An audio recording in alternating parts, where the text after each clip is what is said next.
Derivatives trading involves substantial risk of loss and is not suitable for all investors. Past performance is not necessarily indicative of future results. So stressful when the world's on fire. Good God. I can't look at this, guys. Like, my strategy is you buy it and you hope that you got a good spot. Yeah, but we all think you're crazy. You don't fight this. No way.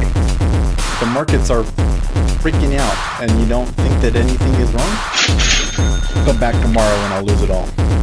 Should be fun. Good morning, everybody. I'm having a few technical issues here with the lighting.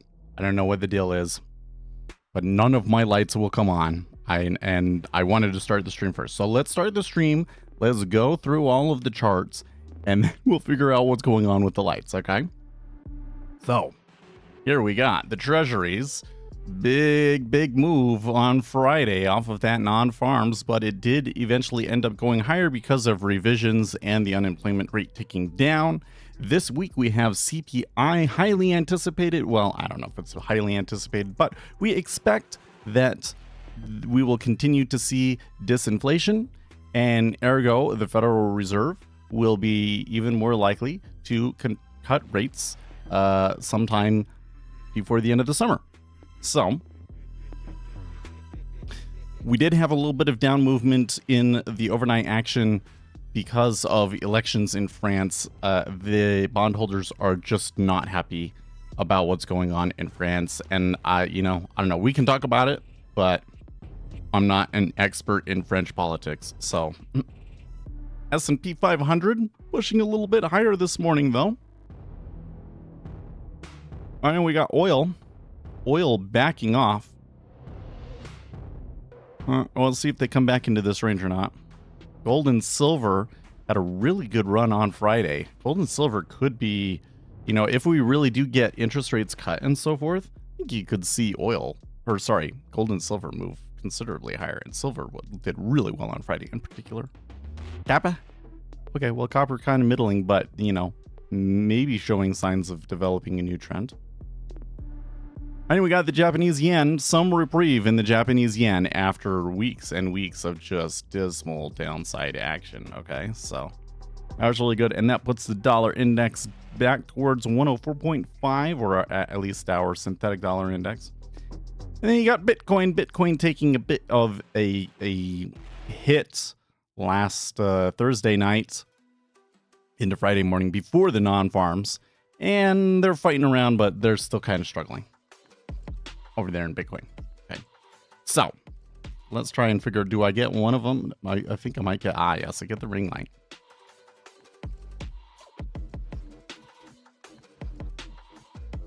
Bloomberg claims this is the least bad scenario for France, but I am not so sure.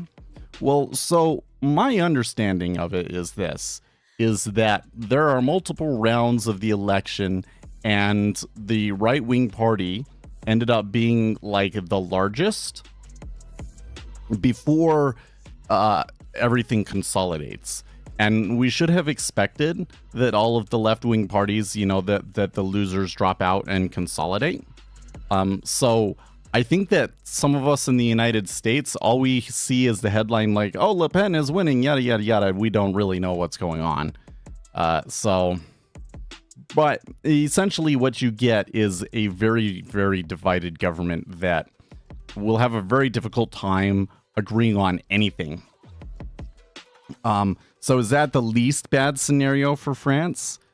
Maybe, but the problem is still that France has some very big issues, particularly when it comes to the budget and everything, and probably for the next 2 years, that government has a hard time getting anything done. People on the right are saying, okay, yeah, well, they're not empowered yet, but they're only going to grow because you got these far left loonies in charge. It's just going to make everything worse. Like the things that are causing people to move more right are just going to get worse with this new left-wing government. Even if the left-wing government can't really accomplish a whole lot. It's kind of funny because I'm seeing all of this stuff like Like a bunch of different things that they're going to do. They're going to raise the top marginal tax rate to 90%. They're going to recognize Palestine. And I'm like, okay, but can you actually accomplish those things? Because with the way that I understand it, I don't think that you actually can. But we'll see. Because again, I'm not an expert in French politics, so I don't 100% understand what's going on or how any of that works. Okay, let's try and fix this other light. Yeah, they want the top marginal tax rate to be 90%.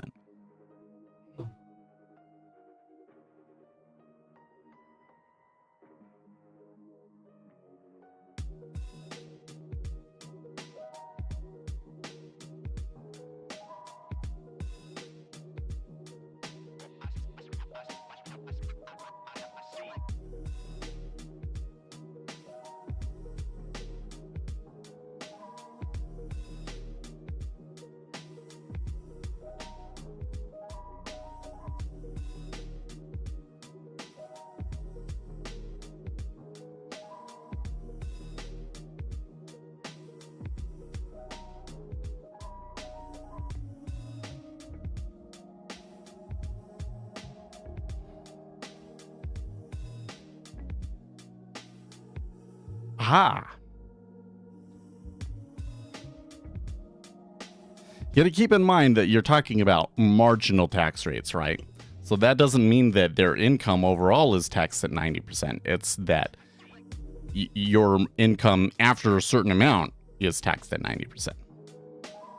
So it does kind of remove incentive to make a ton of money, but you do all sorts of things to avoid that, like moving out of the country, which is kind of a problem. Yeah, creates incentive of leaving.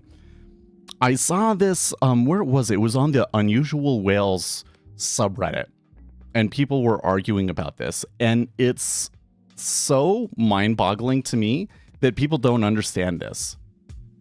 Like, you're giving the people with the greatest means to leave a country to leave the country. And they're like, well, when marginal tax rates in the United States were that high, it wasn't that huge of a problem. Well, okay, number one, nobody paid that tax rate. There were so many cutouts and everything back then that nobody actually paid that tax rate. But number two, like, the cat is out of the bag now. Like, that's the thing, is, okay, if everybody had a super high marginal tax rate, then there wouldn't be anywhere to go. But now, there are other places that have a low marginal tax rate. You're going to move there. And you can't go back to that world where, people accepted 90% marginal tax rates. I really don't think that you can go back. But the left has pushed this narrative for decades now, that the real problem in Western democracies is that we're not taxing the rich high enough. So that's all people can say. It just drives me crazy, just as much as it drives me crazy that the right can only see cutting taxes. Like honestly, the Republican Party in the United States, the only real policy platform that they have is that they want taxes to be lower. That's basically it. I mean, yes, there are other social issues and things that come to the front, but especially when it comes to economics, the main policy of the Republican Party is cut taxes. And it's kind of come the other way around for the left too, that the main economic policy is that we should tax the rich, and it's just so dumb. But that's the issue that gets people going, so what you can do about it. So I got this toy. It was a Kickstarter that my wife did for a birthday present, and it didn't come until Friday.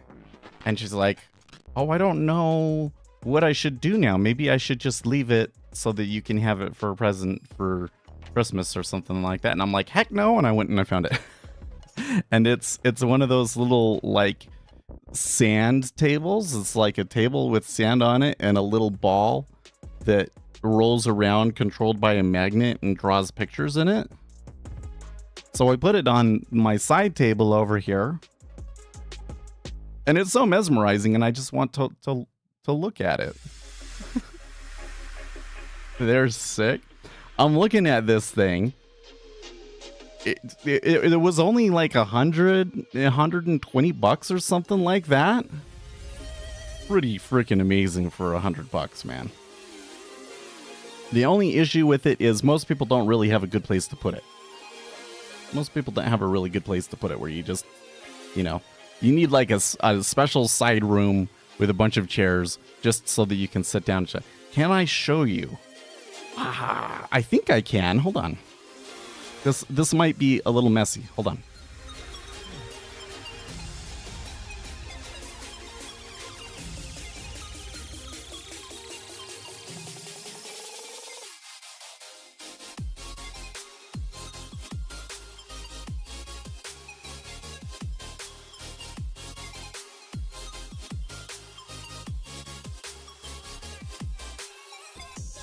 Okay, yeah, that's not terrible. I don't think I can drag it all the way over there so you can actually really see it drawing, though. Some of them are so expensive. Well, but that's the thing, is this works great, and it was only $120 or something. Super cool, I think. Look, you can see the desk now. Now I can actually show you the desk. Yeah.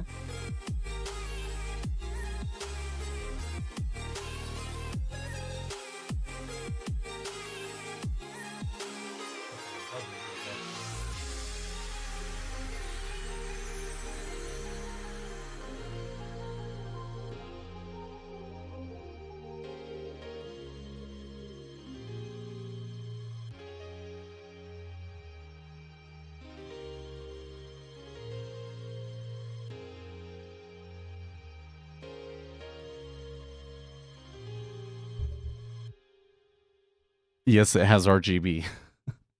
Actually, I should come into the app and change that so that it's not as distracting of an RGB.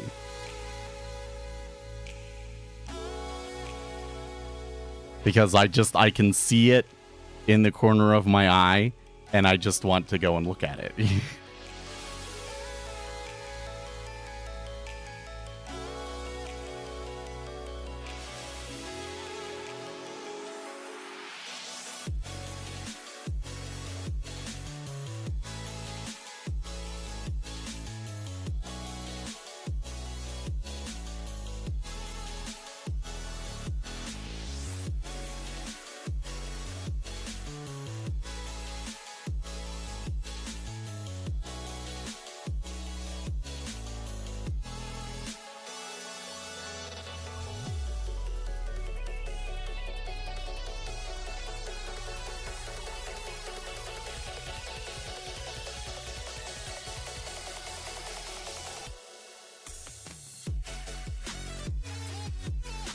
That should be better.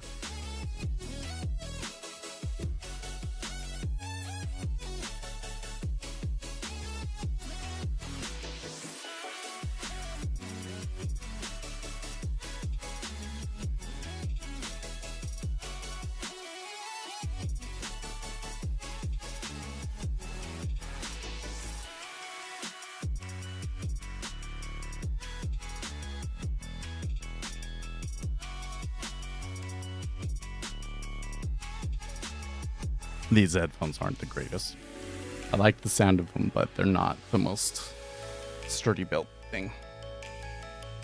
They are not as great as the flagship headphone from Pioneer. All right, well. Oh, did I miss a little pop there? I did. Missed a little bit of a pop. I mean, I think we want it to be long. I don't like what it's doing at this spot, though. So I think we can wait a little bit. And is it accompanied by current? Because one of the issues was that, like, currency movements were driving. Okay, well, I am seeing some movement in the Japanese yen. So that was the thing on Friday. was that we got like the big pop, and then for most of our session, it kind of just went sideways. And then afterwards, they continued moving up, and it looked like that movement was coming largely from the Japanese yen. So I'm keeping an eye on the yen here, see if it's doing that again.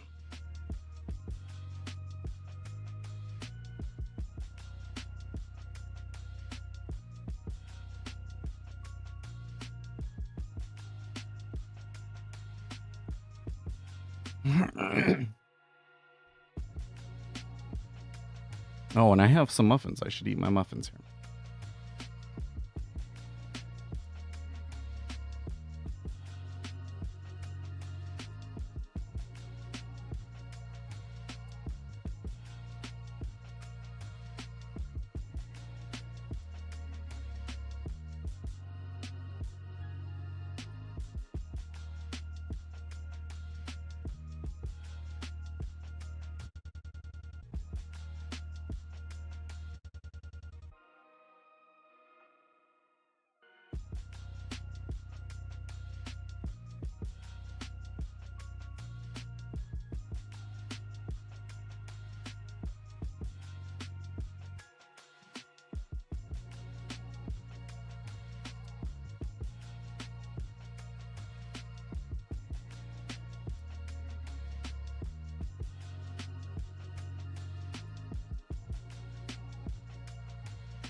Block buy. Well, geez. I kind of thought it looks like they might be forming a little spot here. I should wait. It just keeps going. Yeah. Our offer's getting pulled. Well, I would say from 17, 18, and 18 half. Not that much traded. So. But here again, I'm not seeing really strong correlations. And it just keeps pushing. So something's definitely up today.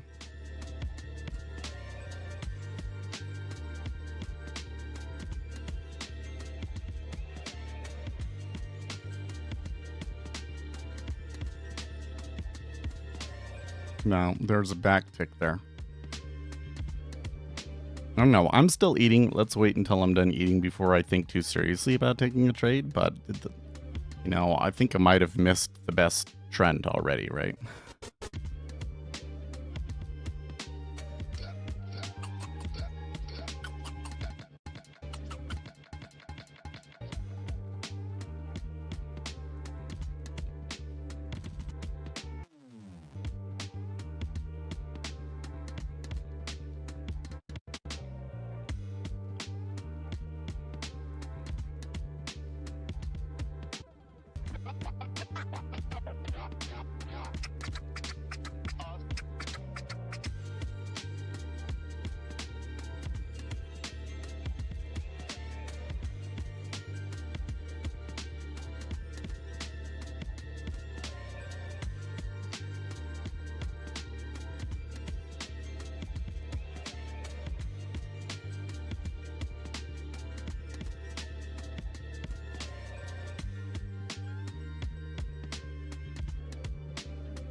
Well, back and forth in that range. For today, that's kind of like, I would say, within line of the action that we've seen earlier, but I don't like to see a range that large. You got out at 16? Really? Wait, why did you get out at 16, Octavius? Oh, you took it at 13 half. Okay, well, that's a different matter. Never mind. Never mind. I'm being stupid.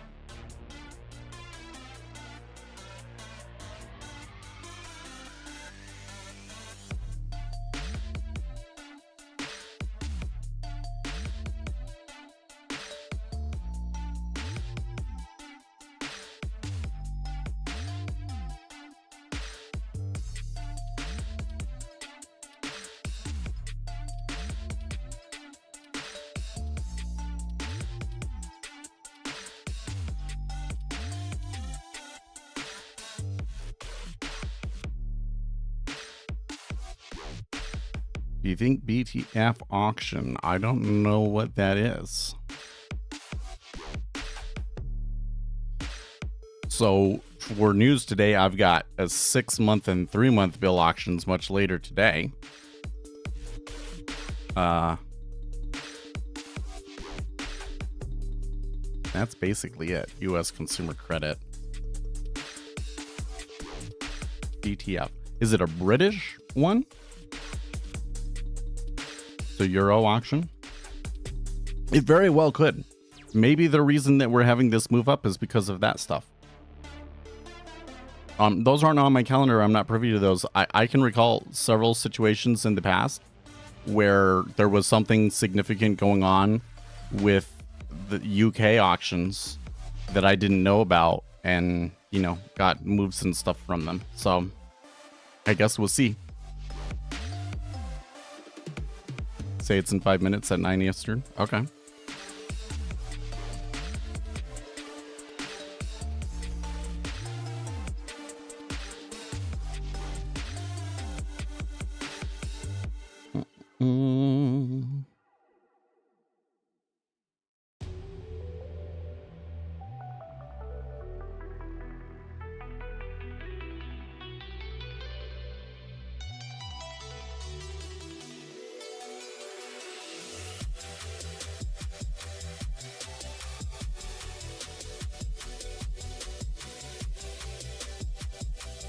Let's see here. Mountain time.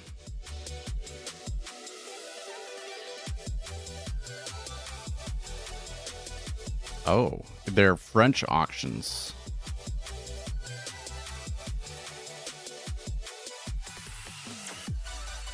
I think that may actually matter a lot. Actually. Let's see what it does.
I am eating bran muffins that I made last night.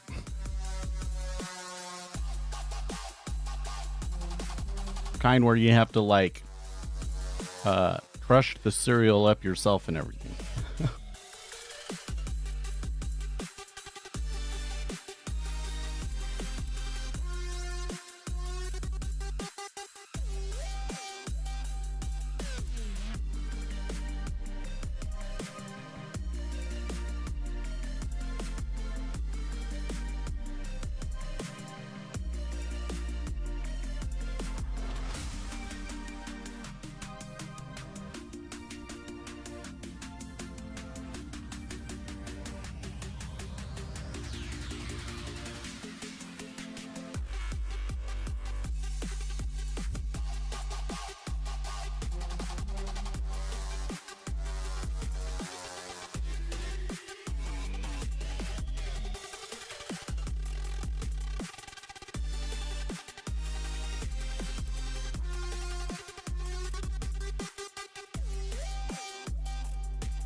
Okay, so, excuse me.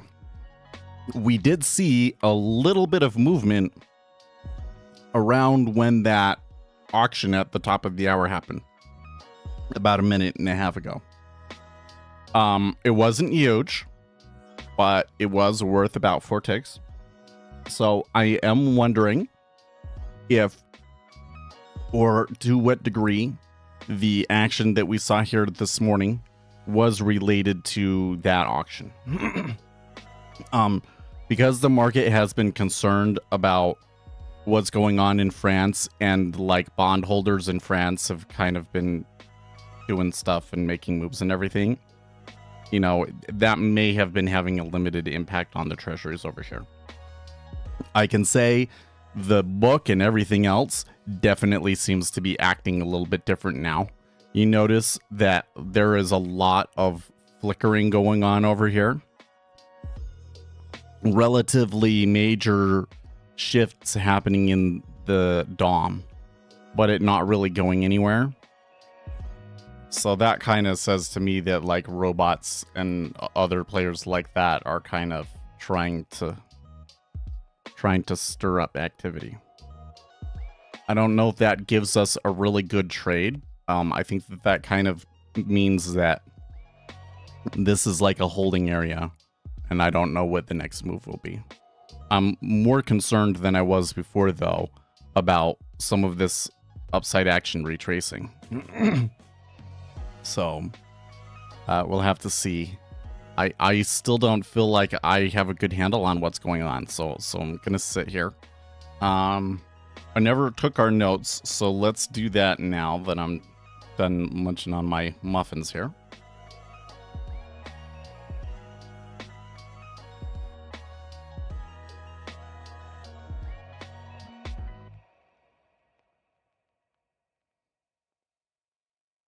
Okay.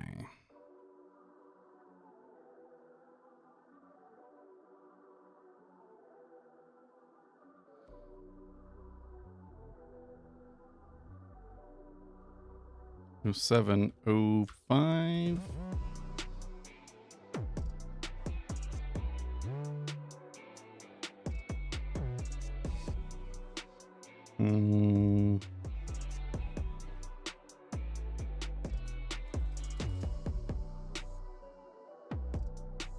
Okay, so we had French election results.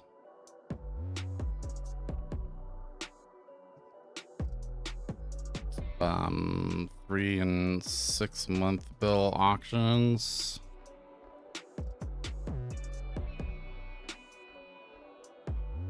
New York Fed inflation expectations.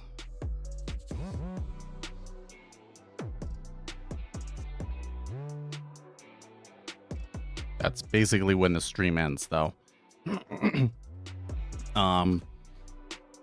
Also, CPI later this week, and it is Monday after holiday.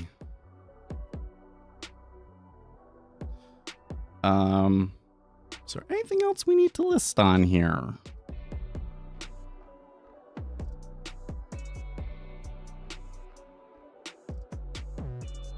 Let's say yen recovering.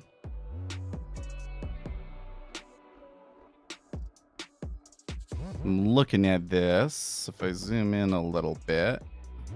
Okay. Yeah, so this little, like, all of a sudden we shifted higher seems to be driven by the yen. Okay.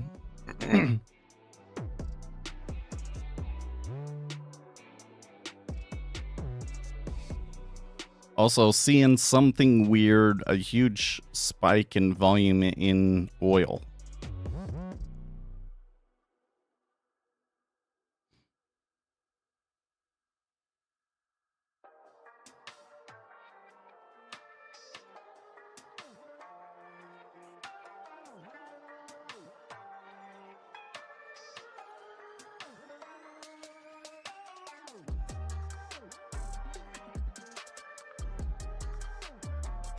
So I am kind of a little bit worried about where I take a trade, because I'm worried that there could be weak pockets in this. The book does not look incredibly strong to me. That's the thing. Need to keep the 90% sale somehow. So the guys in Discord the guys in Discord are talking about who is it? Apex changed one of their rules. Now you are not allowed to dollar cost average into a negative position. So like if you're down, you can add one contract, but then if you do any more beyond that, it is an infraction. That's kind of weird. And I'm seeing people complain about it, but that to me is just like, oh, well, probably because you were using it, right? you were doing the risk-taking strategy, probably.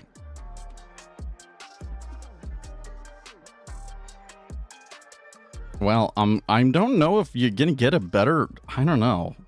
I'm a little bit weary about this still. But when I look at 427, I'm kind of like, well, I don't know if you're gonna get a significantly better price than 427. And better trading, yeah. I mean, I wouldn't recommend dollar cost averaging into a negative position. Unless, you were... So like, I might have, like, a risk limit to say, like, as I'm getting into the trade, I don't want to be losing more than X amount, or I'm executing it bad. And that might be different from, like, my larger stop. But, I don't like to necessarily add contracts when you're in a losing position. The thing is that like most of the time it works out, and then when it doesn't work out, you just get destroyed, right? And that's the whole problem, is that in the short run, it really works. In the short run, it really works. And so you probably would see a lot of retail traders do it.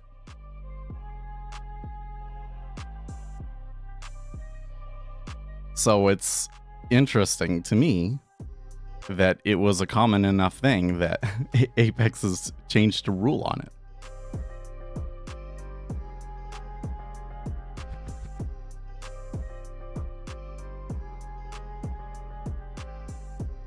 NQ kids do dollar cost averaging. It's also telling to me that you all are using the acronym DCA. That says to me that it's a big enough discussion point and it's discussed and done enough that, enough for you to want to make an acronym and know what the acronym is. There has been no market buy order bids all morning. Stealth move up on 20k delta already. Yeah. So that is a good point, that the change in cumulative delta is pretty extreme. I'm a little bit concerned because, like, it does appear, well, okay, so let's come back. So you were getting a strong meta order through here, but then it kind of subsided about 10 minutes before the auction. That does make me think that maybe it was related to that auction. We did have a little bit of a jump higher here, but that appears to be due largely to what's going on over here in the Japanese yen. So I think that if I were to take a trade, that I would still be biased towards taking the long side, but I am not very confident that we will get more flow from this, especially given that it's a Monday. Oh yes, it's all over the funding world. The issue is that the funded trader accounts primarily encourage risk taking and not necessarily consistency. So I think that it's intentionally leading people down this path that, like, they're destined to blow up with. We don't see very many people that get funded and stay funded for years. The house has to make money, yeah. I mean, so I still kind of wonder why you don't have something like a funded trader program where you most of the time you trade your own money. So it's like a brokerage. You know, you deposit minimum $1,500 or something like that, and you know, then you trade. And the introducing broker, they can see what everybody's doing and all of their results, and they can go, oh, this guy is good at doing this, or this guy is good at doing this. And so they can then choose to approach individual people and say, we're going to give you more money to trade today, or whatever the deal is. And then you have a split, right? Because what that would do is then your longer term results would matter. You know, how you've traded over the past year would matter. Yeah, that's a real problem. But nobody does it, which kind of makes me go, So what is it about things that doesn't work? Or maybe it is the case that brokerages and so forth basically do already do that. Like, my understanding is that there are people that, you know, if you start having enough success that you start getting approached by people, your broker starts talking to people and stuff like that. So maybe it is already a thing. You done a test on your lag timer? No, I've never used that. That whole thing, you know what? I think that somebody brought that up before and we looked at it and hadn't looked at it since. Well, that reminds me also, we had a little timer that we were testing it with Brad that I need to go and get.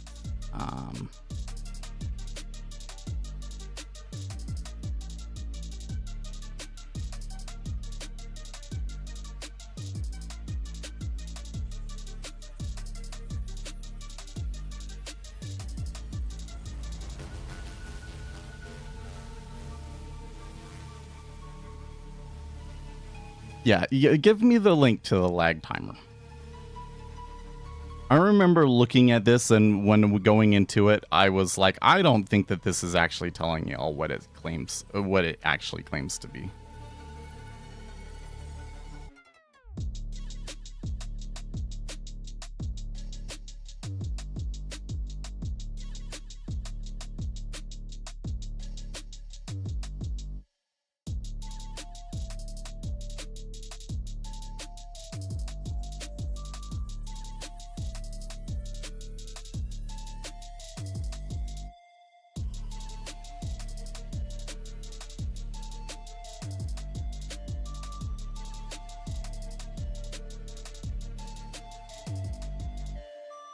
Yeah, grab the latest. Well, I just signed in, and it's telling me to use a second two-factor thing.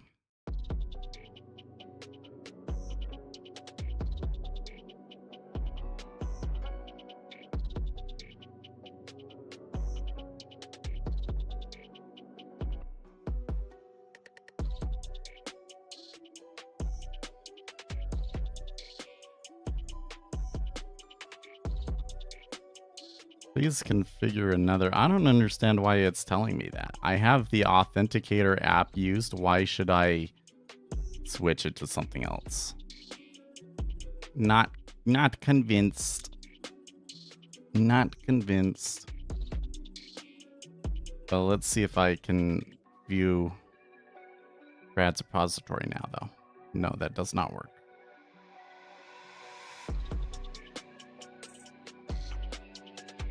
Did you do it to my Speculator Seth one? Wait, hold on.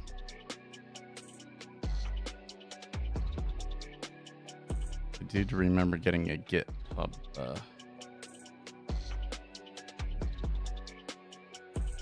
message. Oh, maybe you sent it to my Proton one. Maybe you did it to the one that I would have preferred.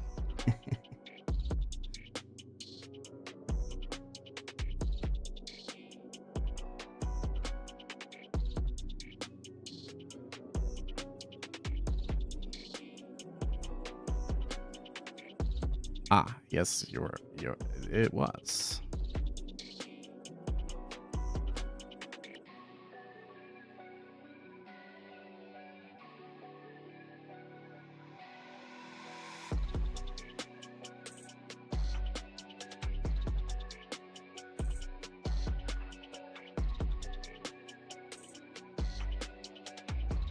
Oh, I swear I made the... Okay, hold on.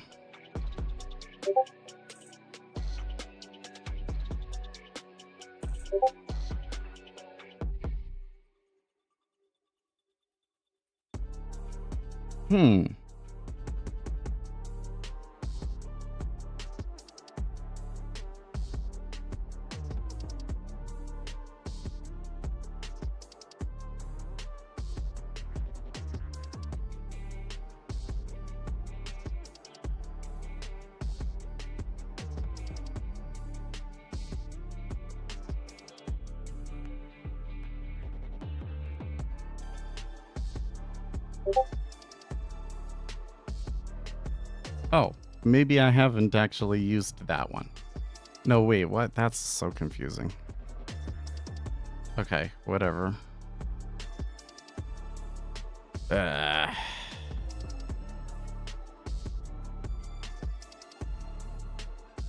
My brain is all going like...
Maybe if I do that, it will leave me alone. And now we'll try this. View your invitation and accept it to this other account. Okay, and that does let me see it.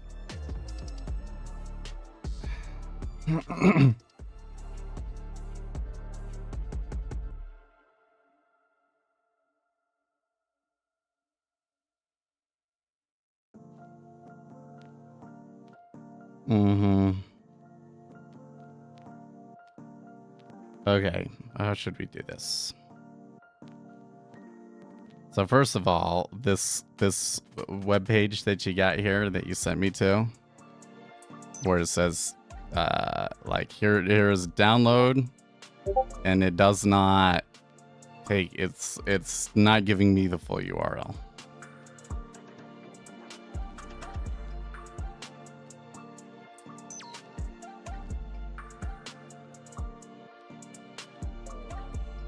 Here's a tool you can add that will help you determine internet issues or platform lag. It's a good idea to catch this statistics before entering blah blah blah blah blah blah. Download is a zip. Okay, this is just the basic stuff. They're telling you to add it into a market column or market. Yeah. Wait, where do I download it? There it is. Download this.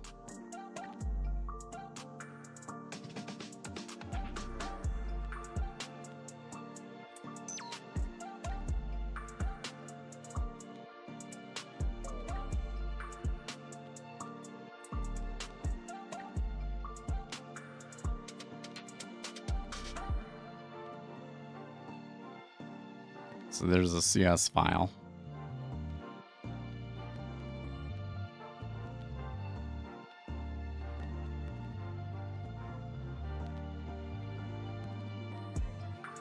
Oh, it looks like the CS file is blank, so it's just a DLL. So there's no way for me to verify what this is actually doing.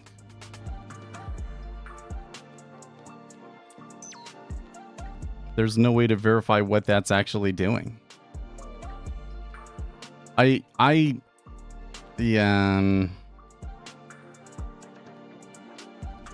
still think it's bullshit, to be honest with you.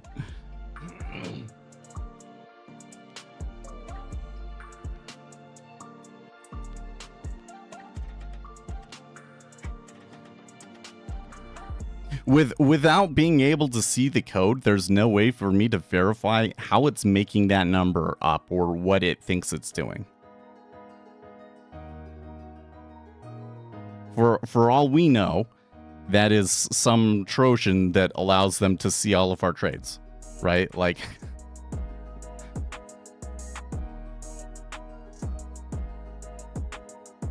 it was, your lag was 108 and it went to 0.09. 108 what's? 108 seconds? I mean, if it was 108 seconds, then that would be significant, but don't you think you'd notice if it was a minute, if it was a second?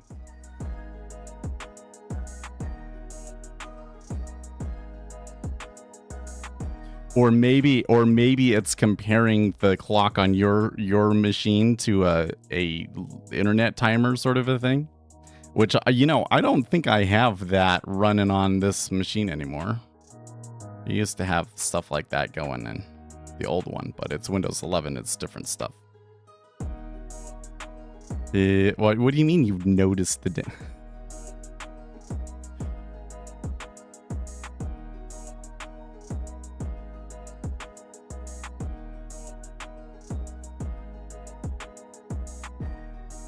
I'm still doubt.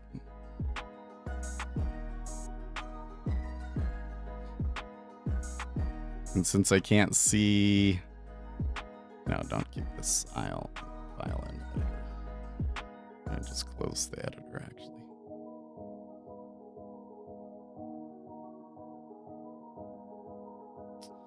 Okay, enjoying your content. How did you get to where you are right now? And where could I learn to trade order flow the best way?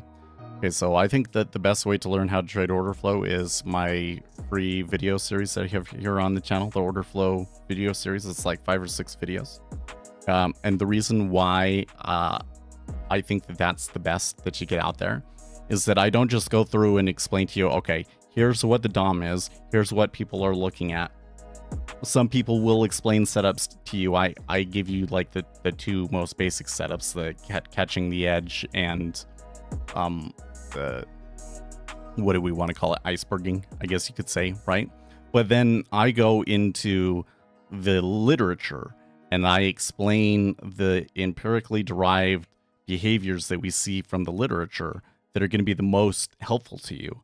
And then I go into these explanations that kind of explain, not explanations, but I go into some other studies that explain why trading is so hard and kind of the higher level approach that we need to have to really stand a chance at this. So that's why I think that that's your best resource out there. Now, I gathered all of that information from a book called Trades, Quotes, and Prices, Financial Markets Under the Microscope.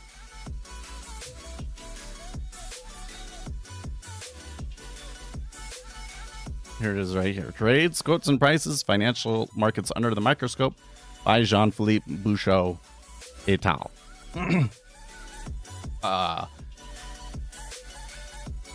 It is a heavy book. There is a large amount of math and statistics and all of these sorts of things, and they go into decades of research on market microstructure. And all I have basically done is taken the information in that book and help relate it to your trading. That's really where all of that stuff came from. And then, you know, adding my own experience on top of that, I guess. But, you know, I try to point to, you know, empirical data for what I'm teaching you. Whereas some people, they're just kind of like, well, this is what I was taught. And, you know, no way to verify it to know if it's worth anything, right? So that's what I would recommend. That book is a tough read, I must admit. Definitely going to buy the book and watch your videos, yeah. I mean, watch the videos first and then... Yeah, because it's like college level math and stuff like that, right? So I don't want everybody to be like, oh, I have to read that book or I'm not going to be a successful trader or anything like that.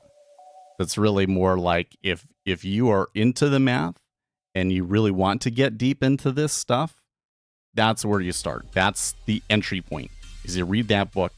That book gives you a strong enough foundation in what's going on to be able to go and read new studies. Okay. So I'm stalling here because I'm afraid that I might not have this stuff set up on this machine to check things out with GitHub.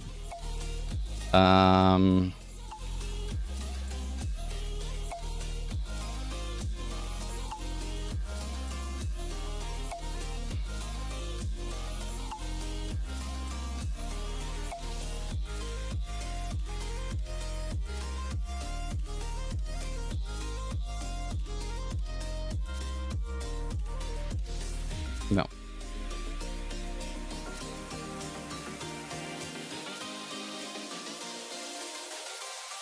Okay, hold on. I need to pull over to this machine. ls /.ssh.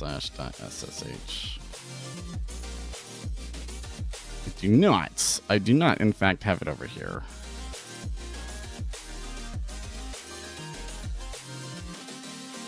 Do I really not?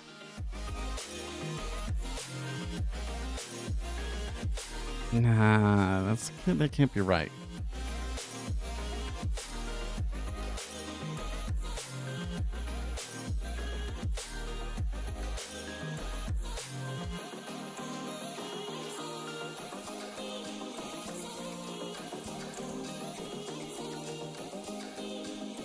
No.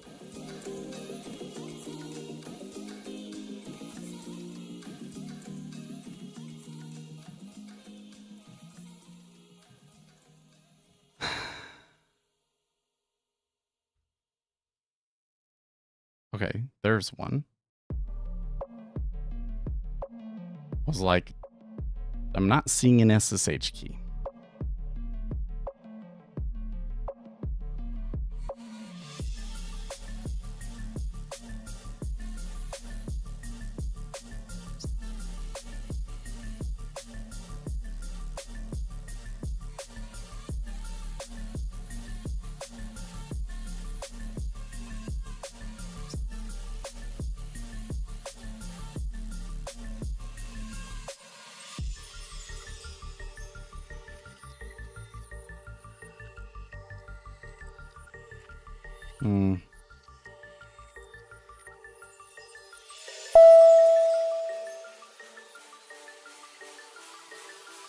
Let's see here. I'm a little lost here.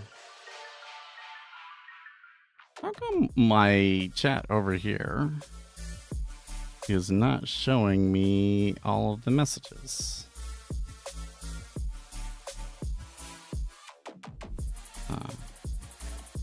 I don't know, just based on the instructions that it's giving here, it sounds like it's complaining.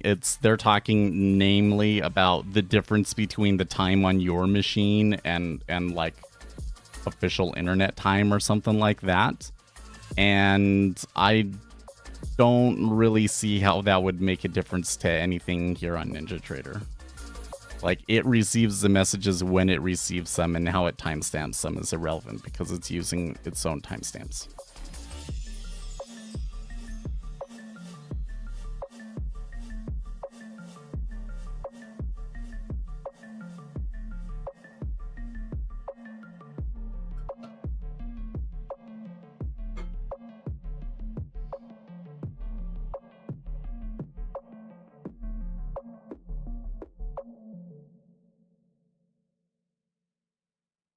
Updating this line for Windows. Okay. So Brad, I have like, well, so I could probably pull it down on my Linux Windows. Blah, what is the word that I'm looking? What is the name of all of these things? I have Linux subsystem for Windows subsystem for Linux, whatever. And I have one in there that I know I've like checked stuff out with, but I also think that I should be able to check things out with through my new shell setup on this machine. But I'm just like looking. Normally I would leave myself notes for what the best way to do that is, and I'm just not seeing them. So I'm kind of going like, and I can see when I did things 3 months ago, I can see my file. It's in there. No, it's not that I don't need Linux. It's just that it was easier to set up the like SSH authentication for it. Right. So the issue is, oh wait, actually, where would that be?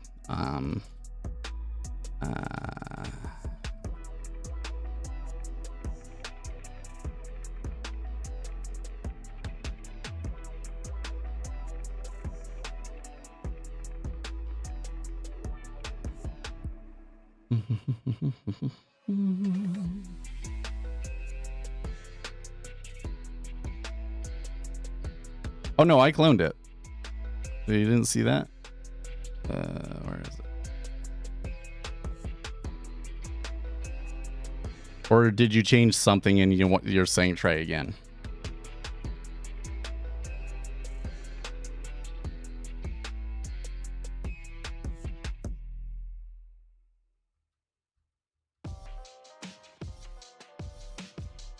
Git clone. Could not read from remote repository. And I don't think that it has anything to do with the permissions that you have set on it. I'm trying to download it through SSH. Oh, actually, you know what? I should come back and do this. And just do HTTPS. Git clone. See if it does HTTPS. Okay, this might work.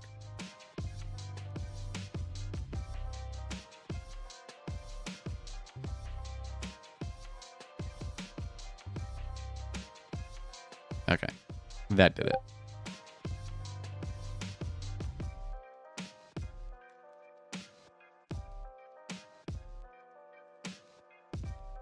There we go.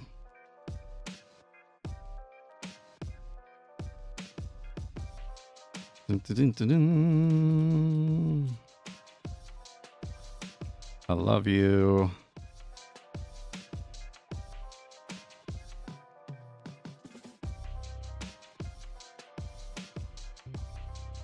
Okay, but you're saying there's a file that we need to change.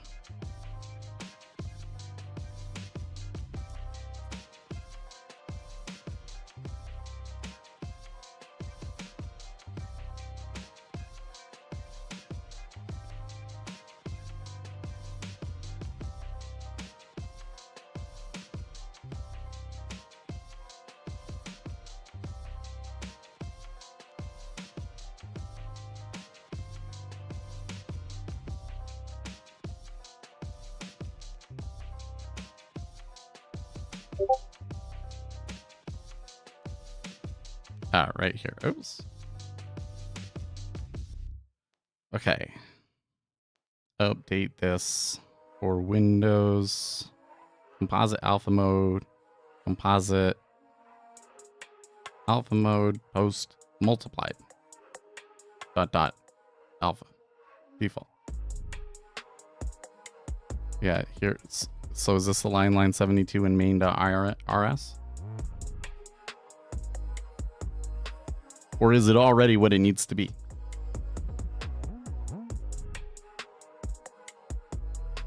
By the way, we came back quite a bit there in the treasury. So it was right to be wary about that one.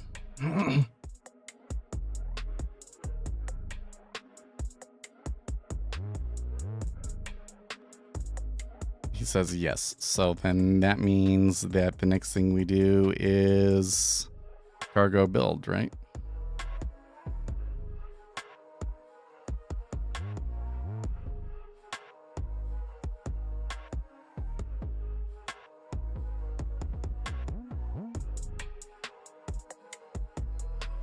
I really should have done this yesterday, but like, no.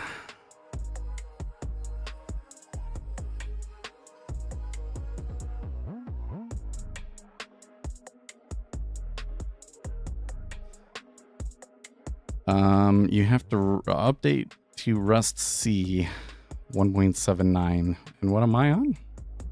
1.77.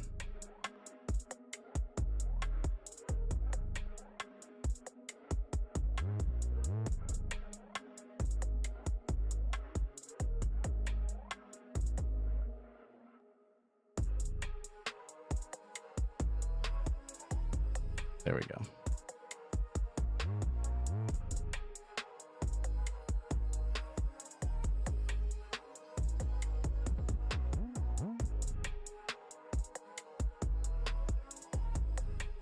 Still seems a bit jumpy in the book. Yeah, does. Well, and it's coming back to 13.5, so that's substantially lower than when we started, right? Neil says no. Taking any trades? No, I don't think I'm going to. Now that it's come back, I'm very wary about this order flow that we're seeing this morning. Okay, now let's try the cargo build.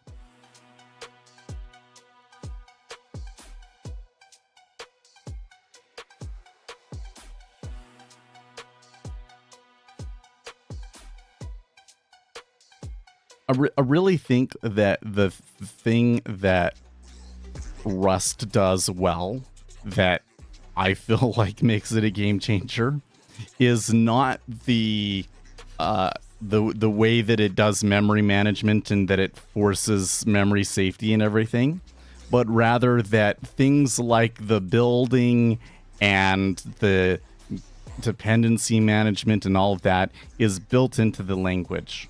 Because when most of these languages were developed, you know, that was not a thing. And so we kind of got these community solutions to it that are quite frankly a little bit jank, right? And different programming languages have kind of taken it in different directions, right? Like Java, dependency management in Java and automated builds in Java is an absolute nightmare. Absolute complete nightmare in Java. And it's one of the things that's killing Java. C#, it's pretty good because they have DLLs, right? And DLLs is a great solution to that. I'm gonna watch videos you recommend and see you soon. Oh, thank you very much. Yes, you too.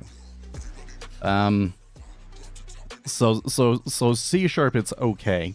Python, it's okay most of the time, but if you have a problem, it's like a complete nightmare. It can be a complete nightmare. And the tools and everything that you have to be able to do things in Python are like really complicated and not very well explained by the community either, by the way. So Rust can be really quite a nightmare with this sometimes, right? But Rust it tends to work. So let's see here. It's giving me some warnings, but it looks like it did compile.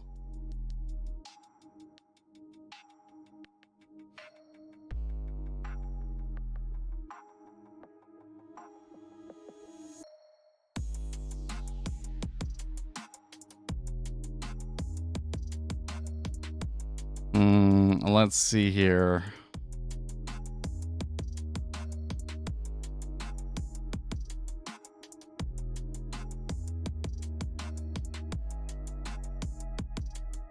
Caused by request. Alpha mode post multiplied is not in those. Oh, okay. That is where we need to change it. Update the last word to opaque. Oh, okay. Yeah.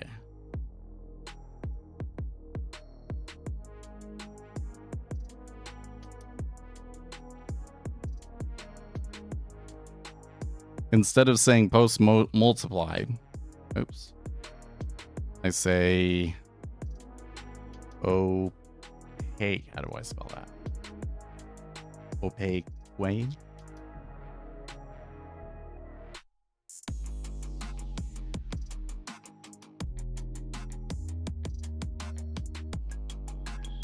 Try that again. Man, it's still dropping here. And is the Japanese yen dropping with it? Yes. I don't know what to make of this, guys. This move that we're seeing in the treasuries today seems too big and significant for it to just be kind of like people messing around. But I don't know what's driving the flows. And it's not actually super well, okay. I take that back. Maybe this is a spread trade because they were buying in the 10-year and now they're selling just as heavily in the 30-year. And as we've moved down, I am seeing the yield curve kind of steepen a little bit. But that is just a retracement of the flattening that had happened earlier. So, okay. Cargo run. Da-da-da-da. Okay, that works. Well, it gives us a red line up at the top at the very least.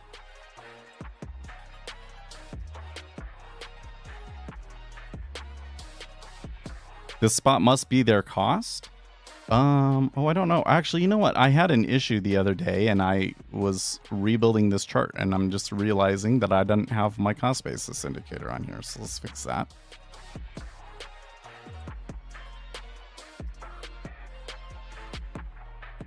There we go. Okay, so they've gone below the cost basis.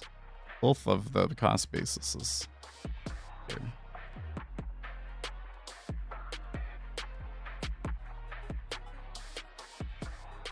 Also, on this market order imbalance, I'm not liking that. So I'm going to change this from 10 to, let's try 30. Let's try 30.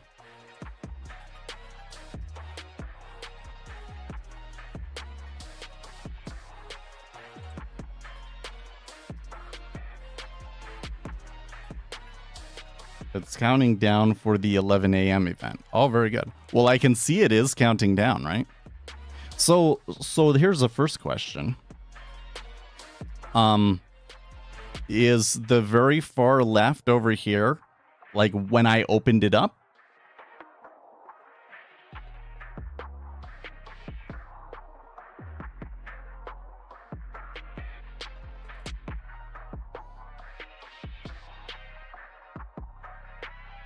Oh, you didn't hear the question. The very far left on the bar, what does that represent? What time does that represent? Does that time represent when I opened the thing up, or is it picked some arbitrary time? It says yes.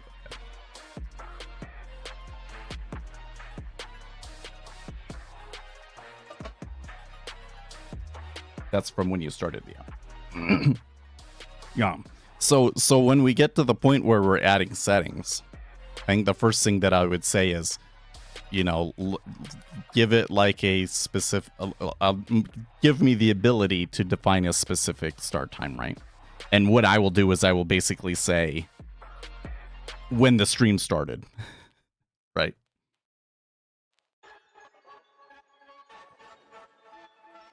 Like what I kind of envision. Where's my drawing tools? What I kind of envision is this would be 8:20 Eastern time. And this over here would be 9 o'clock Eastern time. Which is when I end the stream, right? And then for events would be like this, right? And maybe there would be lines that would say, okay, here's an event, here's an event, here's an event.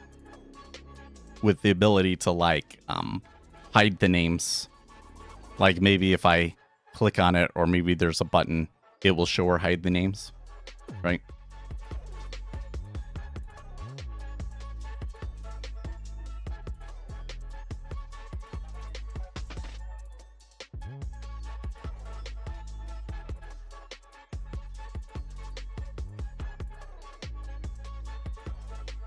Let's see here. So What are you guys talking about here? Oh, yeah, okay. Darn, more homework. I will have to give the book a read. Hey, Paul, it's a good book to read. Hard to read literally for some parts due to all of the math, etc. I always like to tell people to read the book first and literally just skim over the hard math it works. Yes. I mean, if you understand math, then you might want to understand a little bit about how they got to it. But you're not necessarily going to understand those. Oh, can you pull up your task manager? I know where you're hinting at.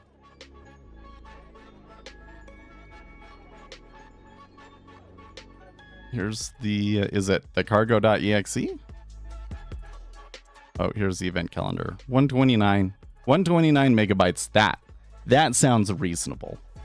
Like compare it to other things that I've got running. Like, what would be a good example would be the pen. Okay, the Epic Pen is 400. That one's pretty big. Notice, by the way, that Day Trader is only using like 170. It's very optimized.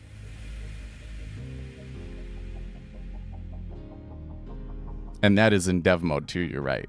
It's not the release mode. And if I had ran it in release mode, it would probably be smaller. Here's like my terminal windows. That's kind of like more like what I would expect it to be. Or like some of these small utilities, like 11 o'clock, that's a good example of a small little utility it's just making the clock show up down here, right? So I feel like that's kind of a comparable application.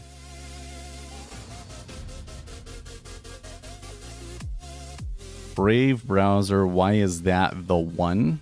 Oh, why is Brave browser using so much memory? Because web browsing uses a lot of memory, man. So you can come over here, and I think it's yeah, Shift Escape when you have it open, and then it will show you the memory footprint of everything that you're using. So it's saying that this tab that I have open over here to see the stream uses a lot. I should probably pause the playback, but it's streaming stuff and that it apparently uses a lot of memory.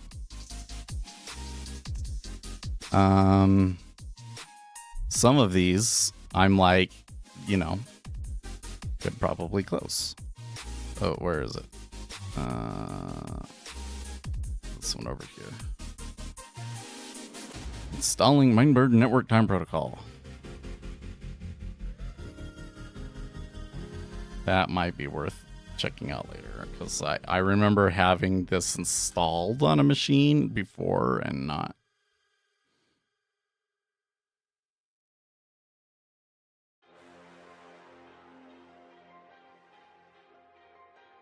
Here again, like, the links don't work. It did not blow up on you on the first try. No, I think you did a pretty good job. So like when I pulled this up and did I not open it in the background? Okay, well, that's okay. I can come up to this one.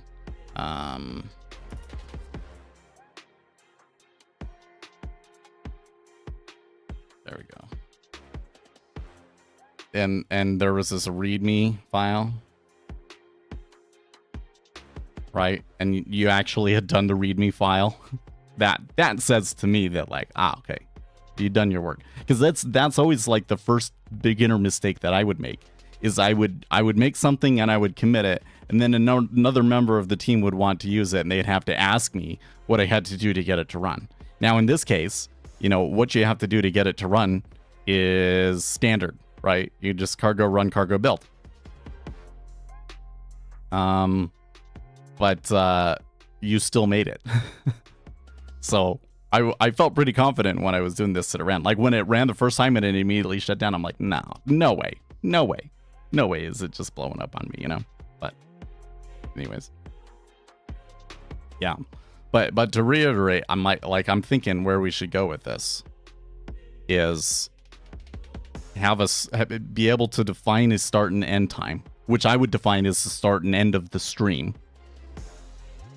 And then the different events for the day would show up at different points in the timeline, right? And then the color of the bar would change based on how close we are. So then that brings me over here. Oh, let's close some of these tabs, by the way. I need that, that. What was this? Planet side. Yeah, maybe later. I'm going to read that later. Okay. It will always recommend it to me. Oh, except for that I have to be logged into my other account.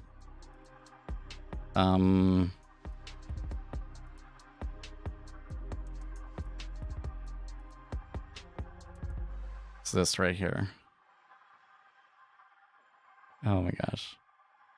I love this video. So this is a song from this crazy person that makes breakcore music. And somebody took the song and made a music video out of it by taking all of the computer screen parts of Neon Genesis Evangelion and like combining them into a video. So like for aesthetic, this is what I think that the aesthetic should be like.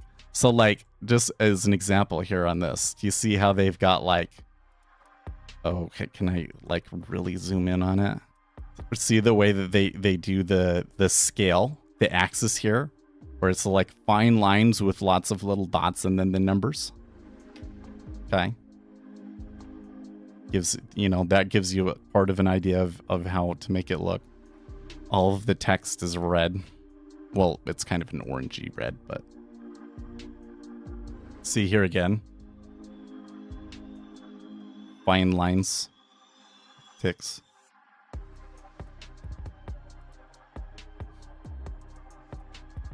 And then there's a part coming up here. Right here. Where it, for the progress bar, it has these lines. I don't know what you want to call that, right? And they're a little bit rounded, right? So that's what I'm thinking, like we make it look like. And then the color will change as it gets closer to an event. Well, it's not the gradient, it's the mask over it, right? Like this rounded shape, these ovals sort of things, right? These ovals, right? So you have the ovals.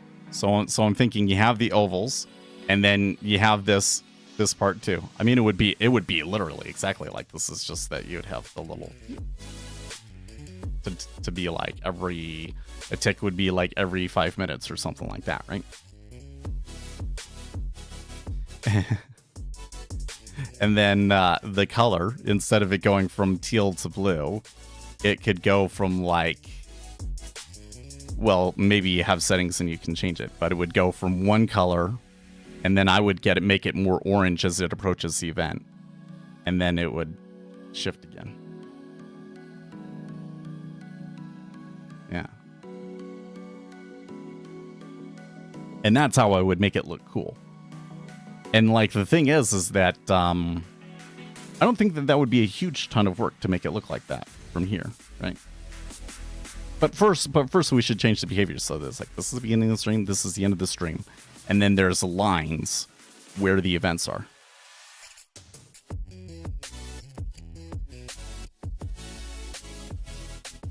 You're gonna make me update my UI skills.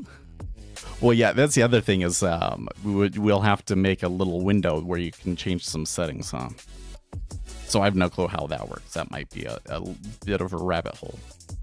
So that's the thing that I've kind of been concerned about with Rust is like making GUIs in Rust seems a little like funky. So, but it works for now. I'll leave it running. Leave it running. I probably need to make myself another like checklist to make sure I'm starting everything at the beginning and stuff like that. Bevy using the flex grid in CSS. Oh, okay. So Bevy has a UI thing already built into it. Oh, okay. Well, that helps a lot, doesn't it?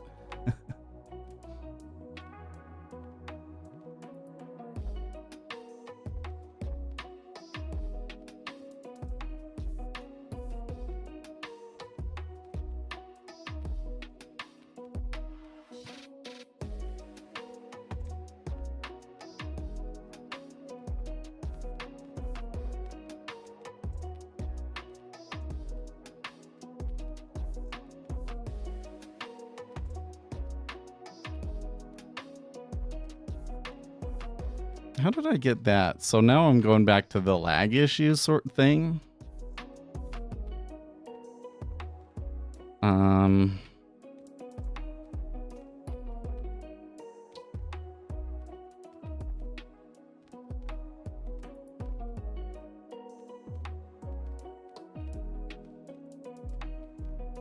Oh. Hold on. Help sync clock to Rhythmic's clock automatically every 2 minutes.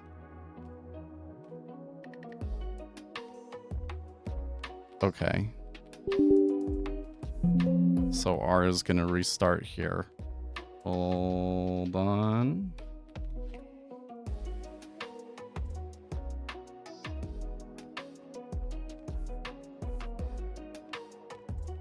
Before you, oh, I'm not going to close the app.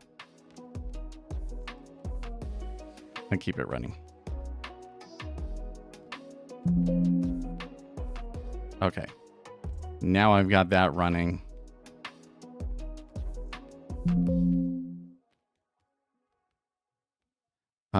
Oh, I guess I'm going to have to restart everything. I'm going to have to restart everything.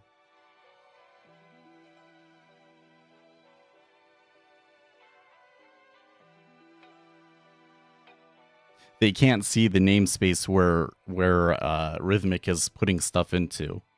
That they only check it at startup. So that's, you have to restart the app to get it working again.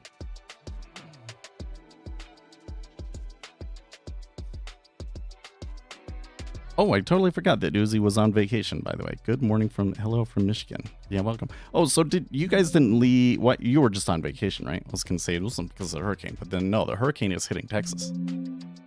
The hurricane is hitting where my wife grew up, like dead on. It sounds like it's going to be pretty ugly.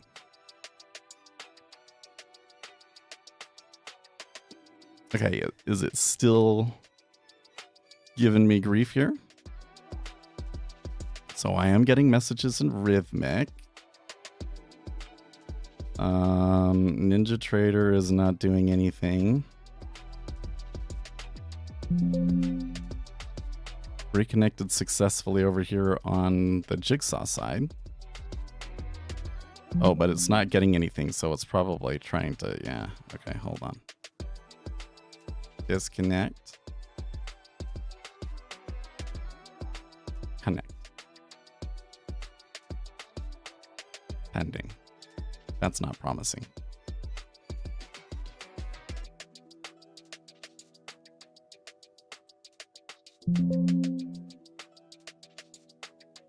Connected successfully, but now it's still pending. I may need to shut everything down. Yeah, okay. Disconnect. I'm gonna shut this down. I'm gonna shut this down. I'm gonna shut down Rhythmic Trader Pro.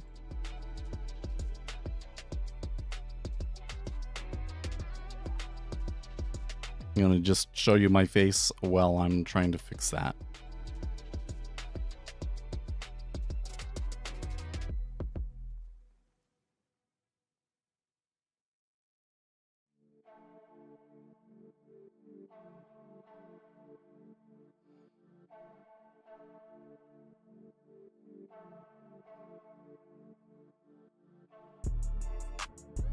Okay. Now I'll start Jigsaw. Oh, I have a bunch of comments that I need to go and look at.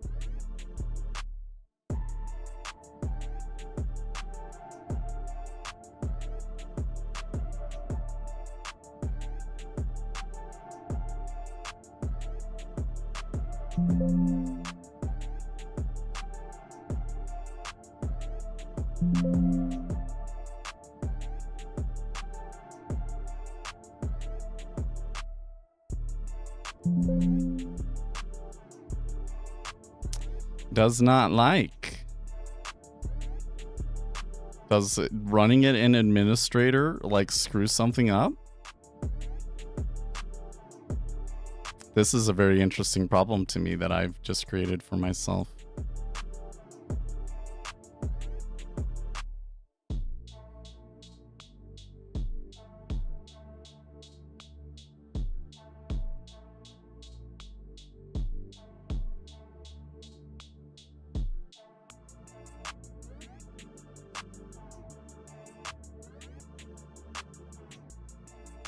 Oh, it said allow plugins off. That's funny. Orders on selective load. I wonder what that is. That's a new property that I'm not familiar with. Okay, let's try that. It looks to me like that when I switched over to using administrator mode, that it reset the plugin stuff, and that's why NinjaTrader couldn't connect to it. Oh yeah, I forgot that we changed the camera, and so now it's like super sharp. Ooh, so sharp. Need to shave. I hope I need to shave today. Let me fix my eyebrows too. This eyebrow is too far out. Is it? Or is this one gone too far in? Hard to say. I can't say. Let's try this again.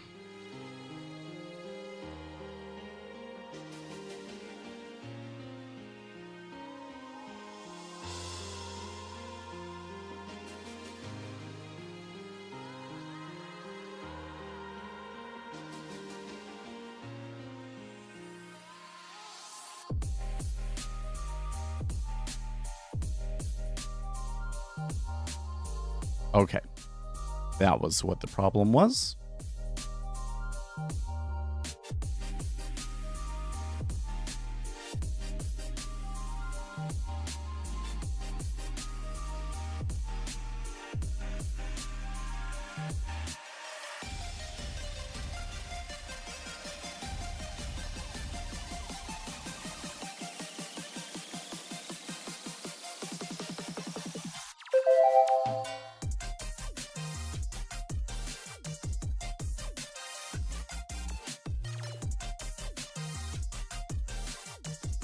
Okay, cool. So I don't think that should change anything because my clock is pretty darned accurate. Or was pretty darned accurate already. But, you know, this will be fine. I'm betting that what that app does, what that little thing that we were looking at, the DL that's a compiled library, I bet you that is just looking at the system time and comparing it to the time that it's receiving from the platform. And yeah, I've looked at this before, and as far as I understand, everything that NinjaTrader uses is internal. So like there being a difference between your system clock and the clock from the data that you're receiving doesn't make a difference.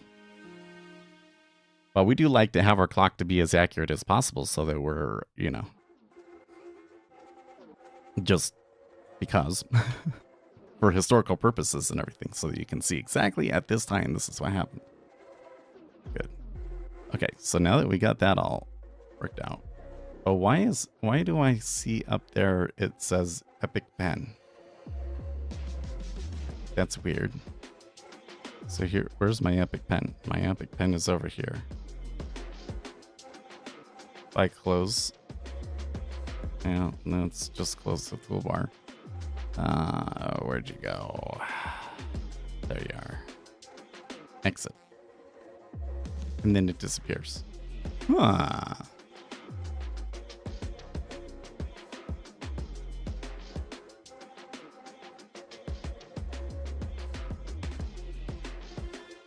Okay.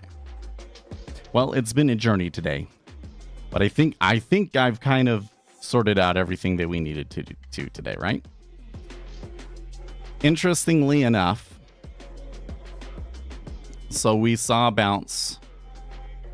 It did not bounce exactly off of these lines, although I do kind of wonder sometimes when we're running live data, you get slightly different information.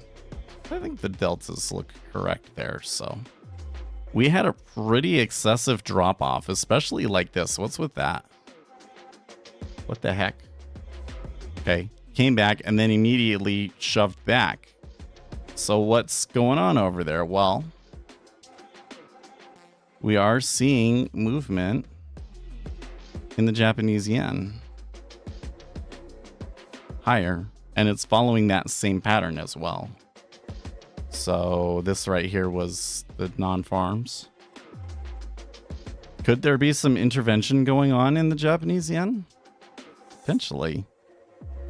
Could be that.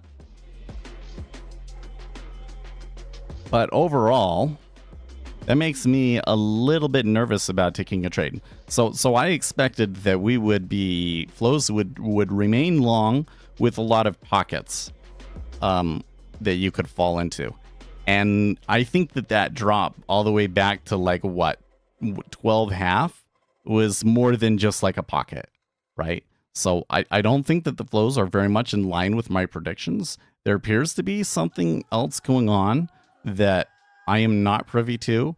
My best guess is that it does have to do with the yen or with the European bonds.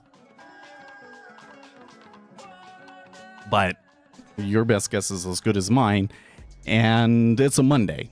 So, which by the way, something we haven't done is come over here to our calendar and looked at what we have this week, because we do have a CPI this week.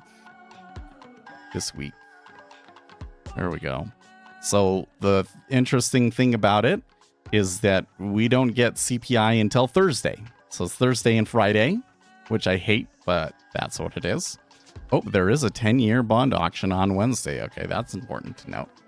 Also, we are getting testimony from Chairman Powell on Tuesday. Are they? Yeah, no, okay, they are. I was about to say I don't see it on Wednesday, but I do see it on Wednesday. One is he does the House and one is he does the Senate. So that's what that's about. Lots of Fed speakers tomorrow and Wednesday. Well, and Thursday too. So, But I would expect, because of all of that, that Monday would be relatively quiet. I'd say that this is louder than what we expected.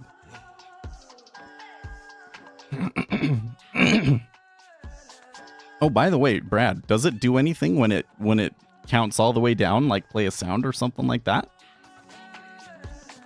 Or does it just get to the end and then you wouldn't even notice that it's there?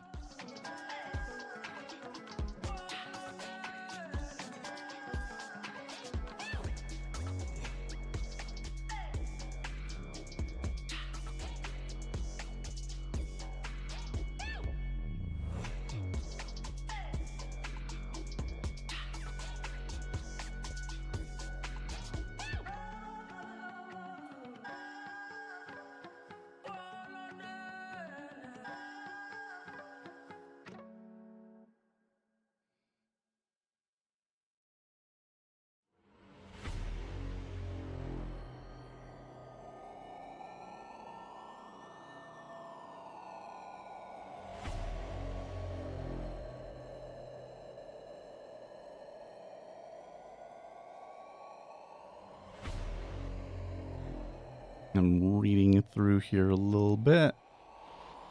I'm check Zero Hedge, see if they've got any new stuff. I am on correction watch. Goldman funds flow guru turns tactically bearish. That's interesting. Well, the S&P 500 has not turned tactically bearish, not yet. Philly radio station cuts ties with host who admitted being fed questions by Biden administration.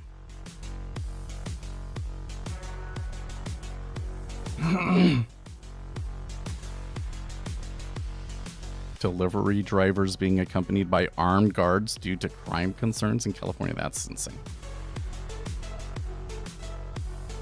Revolt strengthens in private meetings. So let's read this one.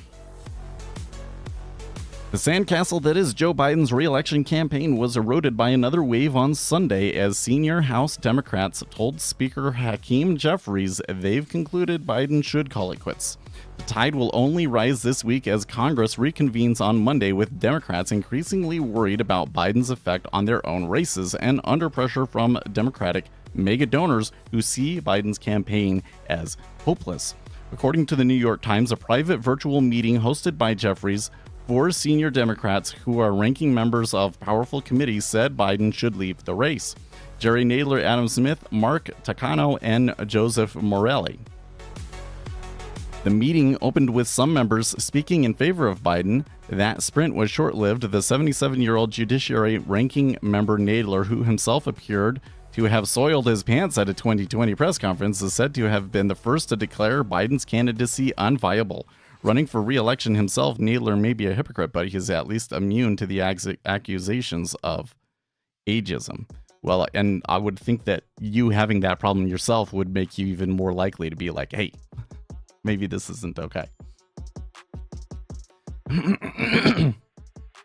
Of course, Sunday House leaders' meeting wasn't truly private, as both the meeting itself and the leaks that immediately sprang from it were surely engineered to turn up the heat on Biden. The same can be said of reports over the weekend that the Senate Intelligence Committee Chair Mark Warner was organizing a meeting of his peers with the goal of building united plea for Biden to quit. That meeting has reportedly been put on hold for now, but the weekend headlines about it stand as a salvo across Team Biden's bow. While the House heavy hitters' sentiments were confined to closed-door session, 5 rank-and-file House Democrats have publicly said Biden should quit. Meanwhile, a growing number of other Democratic legislators in both chambers are using a less pointed tactic by expressing deep concern over Biden's health and his potential to beat Donald Trump in November. While they stopped short of asking Biden to step aside, such comments impart nearly the same damage. For example, in a Sunday appearance on NBC's Meet the Press, California Representative and Senate candidate Adam Schiff wielded just such a dagger wrapped in gentle verbiage. Biden's performance on the debate stage, I think, rightfully raised questions among the American people about whether the president has the vigor to defeat Donald Trump. Given Biden's incredible record and given Trump's terrible record, he should be mopping the floor with Trump. It should not even be close, and the reason it is close is the president's age. Okay, so that's true, but I don't think that's the only problem. I think that voters were really souring on Joe Biden before all of the age issues because they did not like the policy. And I think that Donald Trump is competitive because the Democrat policy is so bad. With the Democrat policy being so bad, it would still be close. But now, when you add the age factor on top of it, Donald Trump is just running away with it, right? Channeling a widespread resentment shared by many Democrats, Schiff also launched a thinly disguised attack on the undue influence exerted by Biden by his Air Force One addicted wife and his recovering crack addict son.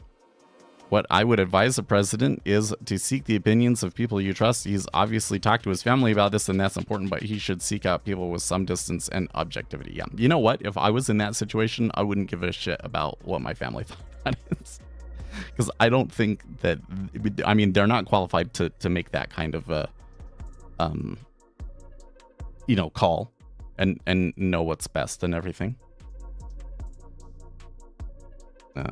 This article is long, but we're almost done. Schiff also said he was concerned when Biden on Friday told ABC's George Stephanopoulos that if he stayed in the race and lost to Trump, he'd be at peace, provided I gave it my all. I did the goodest job I know I can do. Schiff said this is just not about whether he gave it his best college try, but whether he made the right decision to run or pass the torch.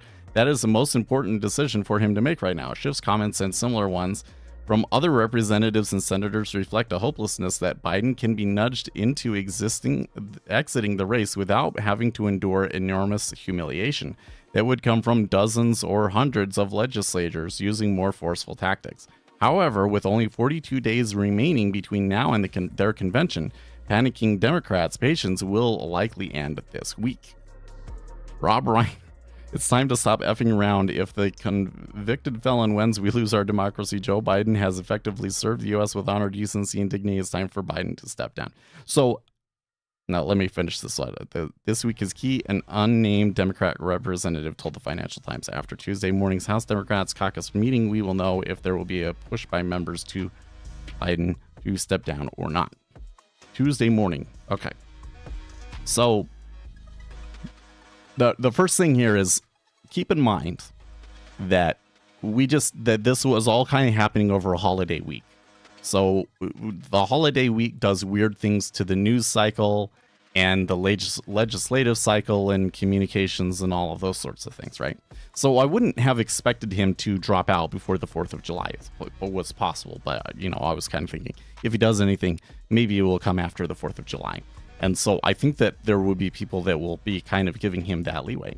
But now that we are after the 4th of July, and it seems pretty clear to me that he's not just like saying things, that he really does intend on staying in the race. Now I think that you're going to see things hitting the fan now. Like now you're going to start seeing Democrats panic and doing stuff and making moves. It's really telling to me that when you're hearing the Democrats talking about this, that the primary narrative that they're giving is that he needs to drop out so that you can defeat Donald Trump. I don't know if at this point you can defeat Donald Trump. And I don't think that that's really the biggest concern about this. The fact is that having somebody that is not really capable in the office of the presidency is a huge national security risk. And so really, he should be dropping out and,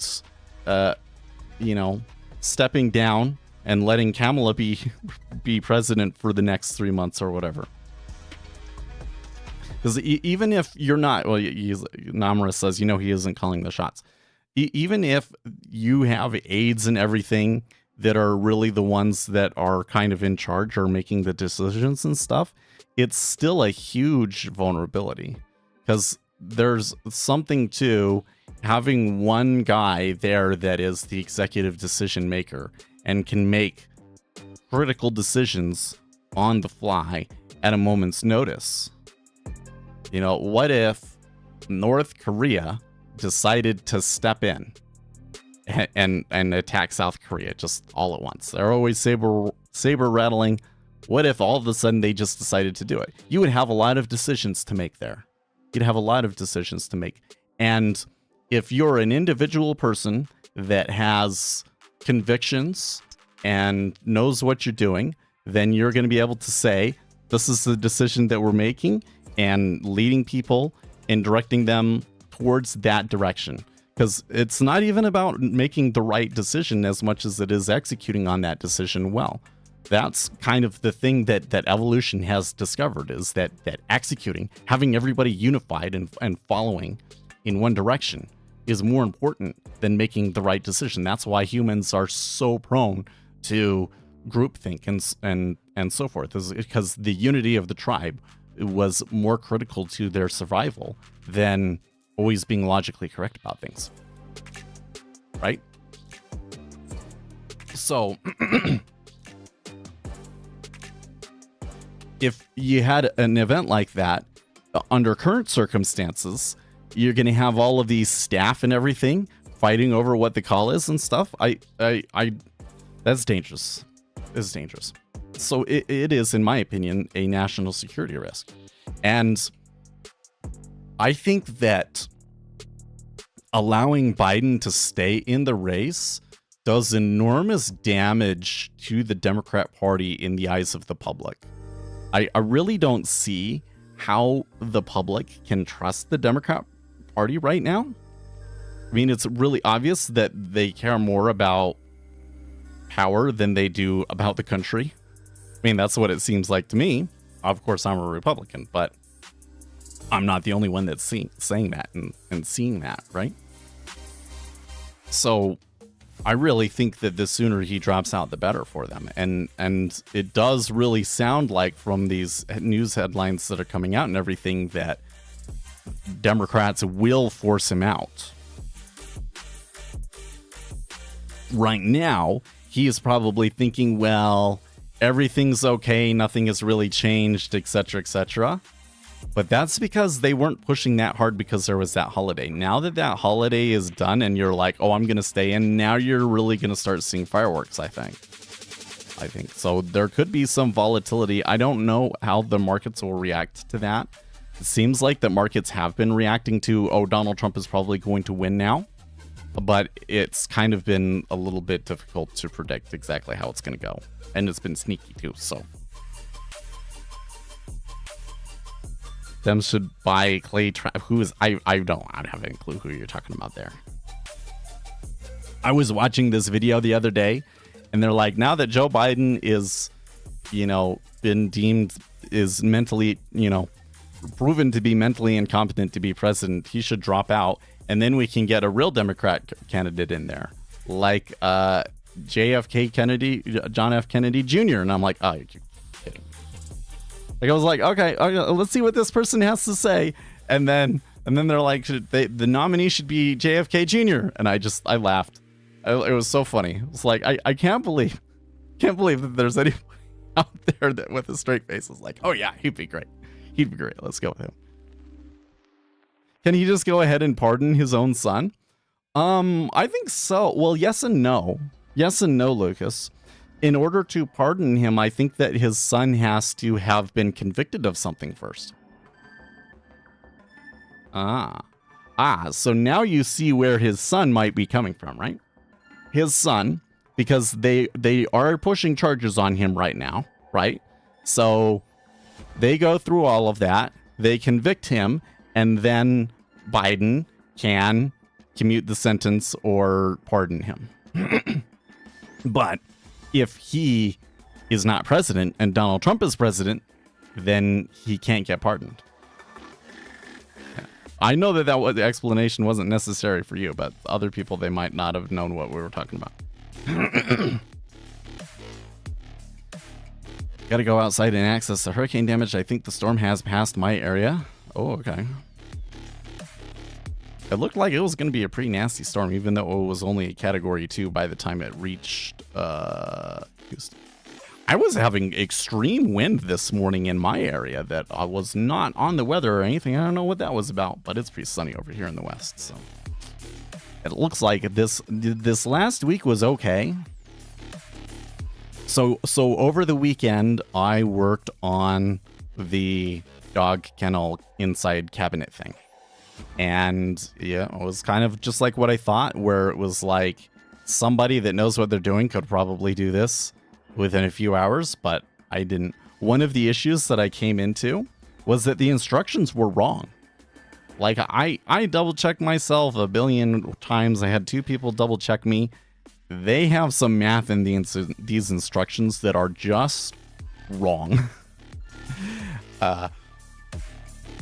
So I sat there probably for like 2 hours staring at that going like, how can this be so off?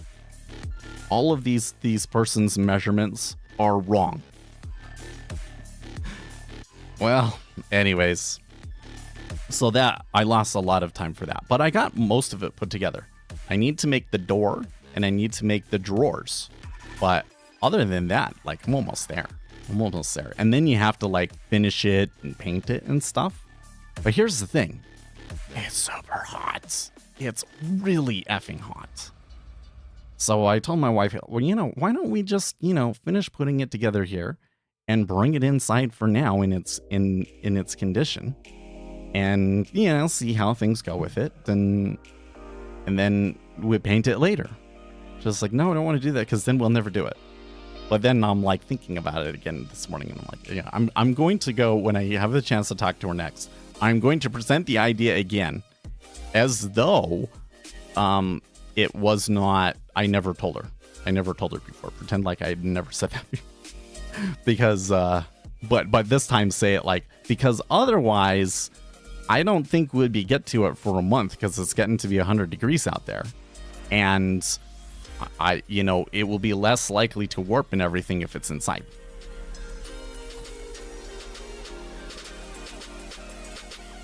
So why do I have on my calendar that there was consumer sentiment expectations?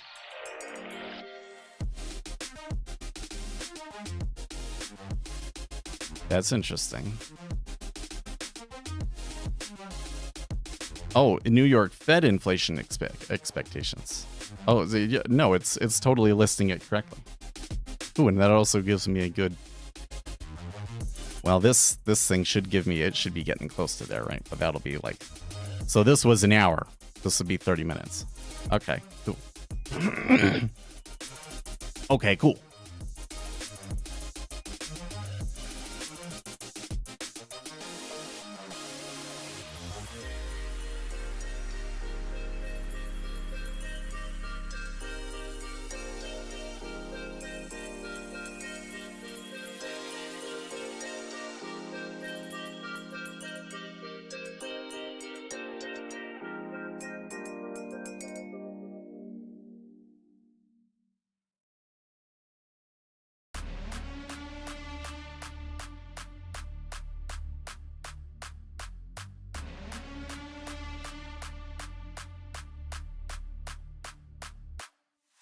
Yeah, Powell's speaking tomorrow around this time. Yes, to Congress. So I don't know if you've been here on the stream, Tony, when that happens, but that's like my least favorite market event. The market can definitely move off of Powell's testimony in front of Congress. And I think particularly in this situation where the market is really starting to see the signs of disinflation and is actually starting to become concerned about a trajectory of the economy that is much weaker than anticipated, that, if they don't lower interest rates soon, that we will fall straight into a recession. I think that the chances of Powell saying something significant in his testimony, particularly in his opening statement, I think are pretty high. So you will see market volatility around it. But it's, for the most part, this dog and pony show, whatever you want to call it, it's just a complete joke. The senators don't really know what they're talking about. They ask political questions that they really aren't appropriate to be asking to the Fed president. Yeah, it's just, I hate listening to it. And I hate that, it could move the markets. And so I often just kind of sit on my hands during that time. We'll see how it goes.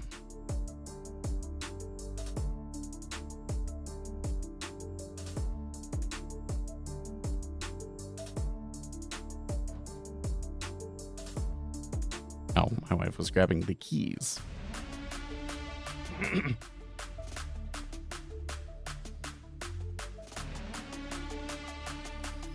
So, yeah.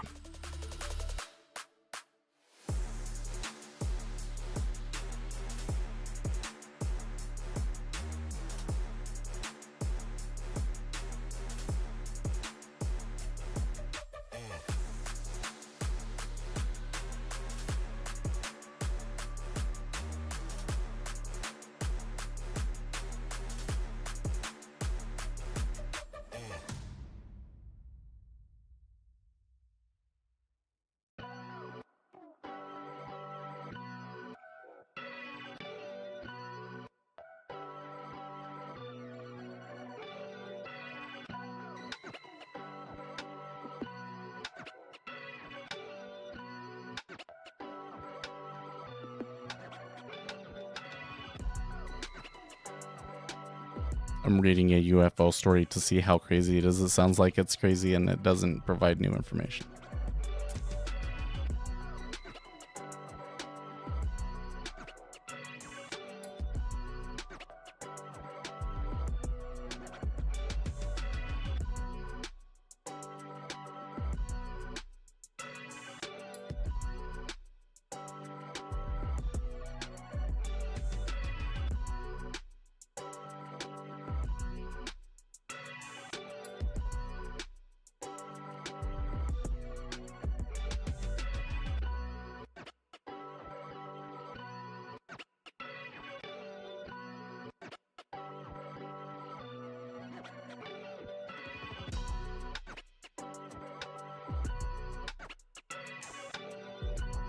I learned the hard way in 2022 when Powell speaks don't trade. Jackson Hole speech hurt my... Oh, well, Jackson Hole is a totally different one, right?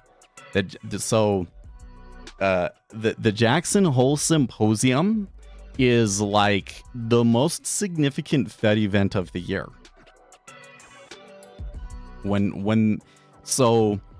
When they're going to roll out like a new significant policy or change in the way that they analyze things. So like a good example was it 2024? I know I want to say that it was before the election. Anyways, they changed to their target being average. They want the average to be at 2% over time. And that means that like if it was a little bit too high for this time, then you want it to be a little bit too low for this time and vice versa. And changing their inflation targeting, that was a significant change, right? And they announced those at Jackson Hole. So yeah. And then on top of that, there's nothing else happening at that time of the year. Like that's when everybody goes on vacation and stuff. So yeah, definitely Jackson Hole is like an S tier event. This one is like the speech to Congress. I think you could consider that an A tier event, sometimes a B tier event, but in this instance, definitely an A tier event. But it's like you don't want to trade it. Like I might be able to say, hey, A and B tier events, maybe I'm okay with trading them immediately afterwards. No. I'm just back and I watched a lot of your videos you recommend and I ask, what would it cost on average per month to trade a sim account with Jigsaw and NinjaTrader? Okay, so for the setup that I have, I think that I spend something like $80 a month because there's a live trade license for Jigsaw and there are data fees for Rhythmic. So it's not necessarily cheap. Okay, but I have like what I would consider to be like the ultimate setup outside of like if I was a fund, right? The ultimate retail trader setup at least.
Okay, so thank you. Do I really need to have a live trade subscription if I just trade on Sim to train my skills? No, you do not. So if you're just going to trade Sim, then you only have to pay the Rhythmic fees, which are like between $40 and $60 or something like that. Now that part is unavoidable, unfortunately, because the CME has certain requirements and require the data platforms to pass those costs on to you. So you have to pay, basically. It sucks, but yeah. That's what you got. That's the I guess the big downside to order flow trading, and why, you know, most people trading stocks, they don't do that. You can get order flow data on Stacks too, and it's like $50 a month, $70 a month. I can't remember. But yeah, Jigsaw allows you to enter trades into sim accounts without the live trade license. I tried to convince them to change it so that, like, if you're doing micros or something like that, that you pay a different fee, because I feel like $50 is too much for a lot of beginners, but that was a no-go.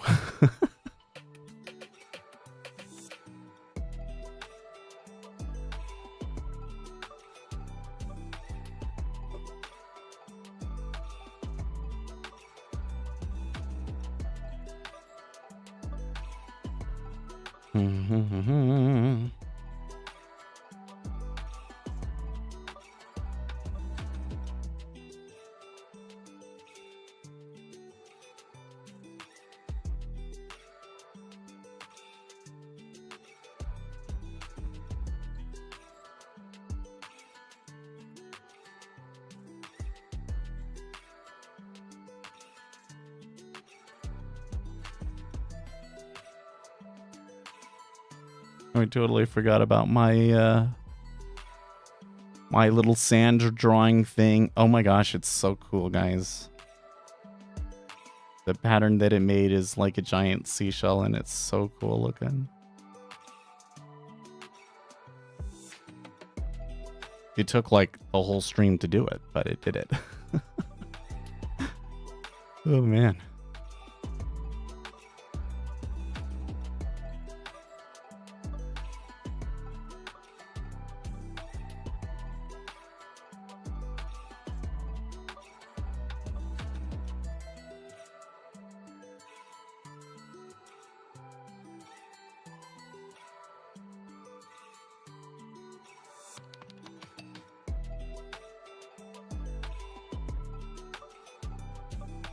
Okay.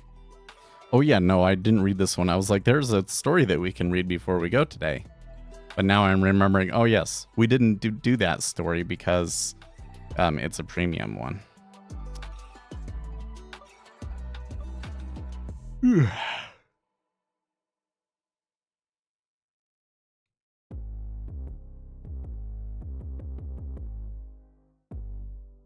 Biden goes on Monday offensive.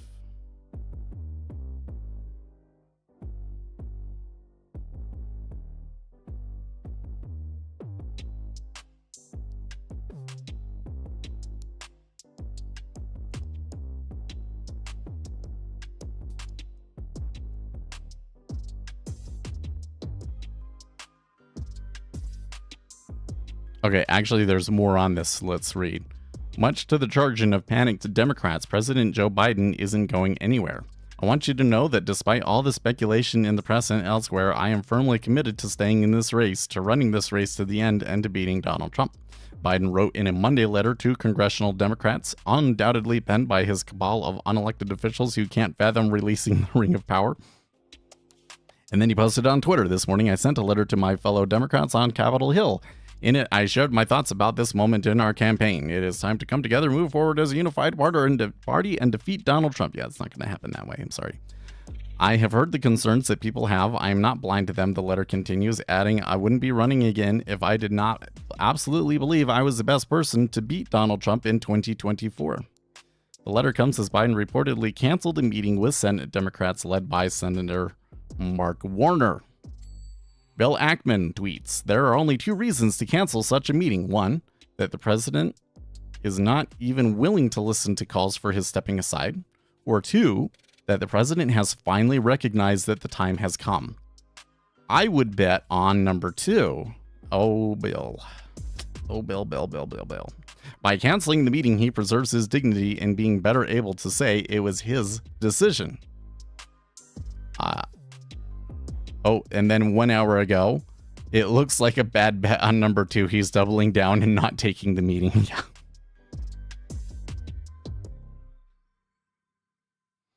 I think you've got a couple of things here working against Joe Biden dropping out of the race. One is that Joe Biden is quite narcissistic himself. Everybody talks about Donald Trump being narcissistic, but I think that more than anything, Donald Trump is ADHD.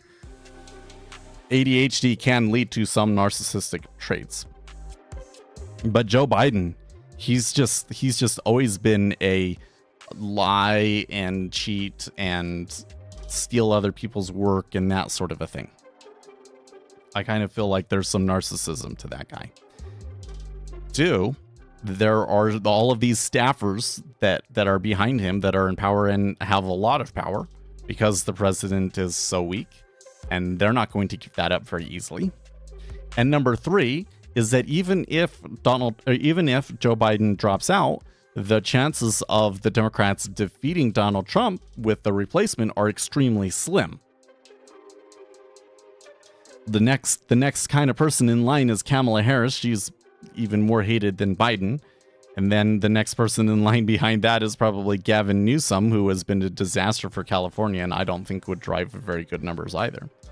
I'm sure that there are people on the Democrat Party that would be great, but, like, how are they going to get the name recognition and everything that they would need to make that happen? I don't know if it's going to happen. And so those 3 things make it difficult. But there are some things that I think are kind of work in favor of him dropping out eventually. The Democrats, even if they're not able to defeat Donald Trump, you could get a real drumming completely down the ticket. And it's already going to happen, I think. You want to limit the damage, and the best way you can limit the damage is by getting Joe Biden off of the ticket. Also, it is a national security risk, in my opinion. And 3, it's not like you were going to win anyways. So there are a couple of things, I think, in favor of him dropping out, and I think that he will fight it, but I think that in the end he will drop out. But let's see what happens. I think that situations like these are inherently unpredictable. What about Buttigieg? So I think that Pete Buttigieg would probably be one of the top picks beyond Gavin Newsom, or maybe on the same level as Gavin Newsom. He did pretty good in the Democrat primaries, right? There was that point at which I thought, hey, Pete might actually win this. But then COVID happened and everything consolidated behind Biden, and it was just bewildering how everybody went to Biden. But I'm telling you, man, in the modern, especially with the internet, name recognition matters more than almost anything else. So, more people know who Gavin Newsom is than Pete Buttigieg, for instance. So that's kind of like the difficulty in Pete getting in there. But I think the other difficulty with Pete is that, okay, so he was doing well in the Democrat primaries, and so they gave him one of those positions, right? It's always one of those things like, maybe you tell them, hey, if you drop out, we'll give you a good spot in our cabinet if you join our team, etc., etc., etc., right? There's part of it is that, and part of it is, okay, well, this person did do well. They might be a real presidential contender in the future, so we should give them some spots, some cabinet spots or some responsibility so that they can build up their experience and their profile so that they can be a more serious presidential contender in the future. And that's what happened with Pete Buttigieg, as he was made transportation secretary. And the issue is that it's been like a constant thorn in the side of the administration that he is having problems and controversies around him. So it's unclear to me how Democrats would interpret that. From the Republican side, I kind of see that Buttigieg was a really strong future contender, and now I don't think that he is a contender at all.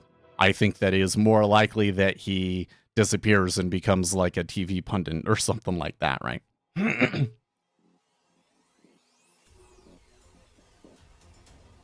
But given the circumstances, if they ended up somehow having a real mini primary again, Buttigieg could come up. That would be just the kind of situation to make him happen.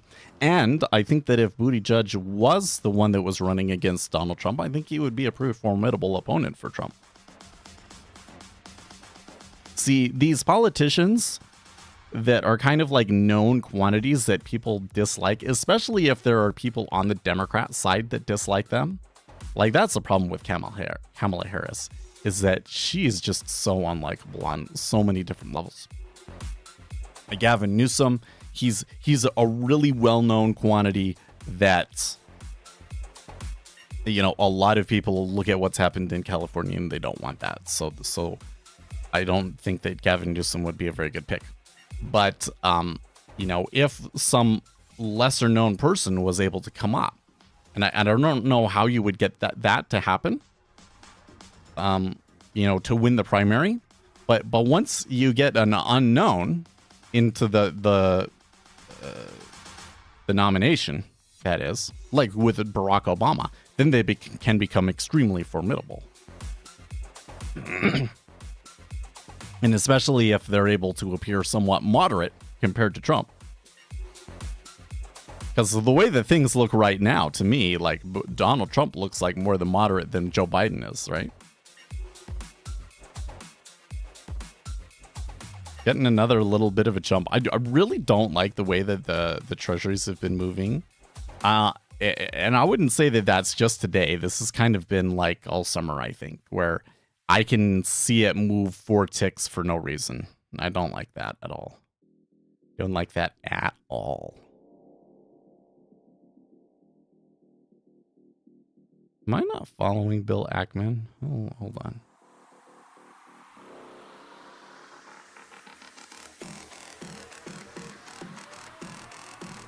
No. I will add him.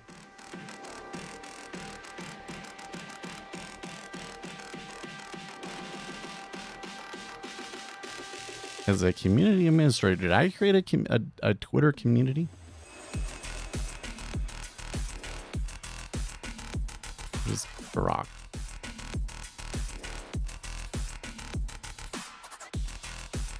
Advanced search feature in chatbot. I see. Communities. There we go.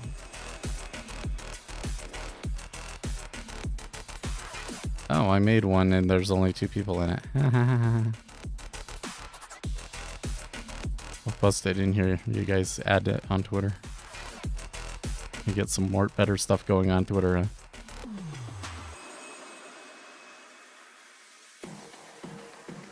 Alex Jones was right. 1.7 thousand members. Okay.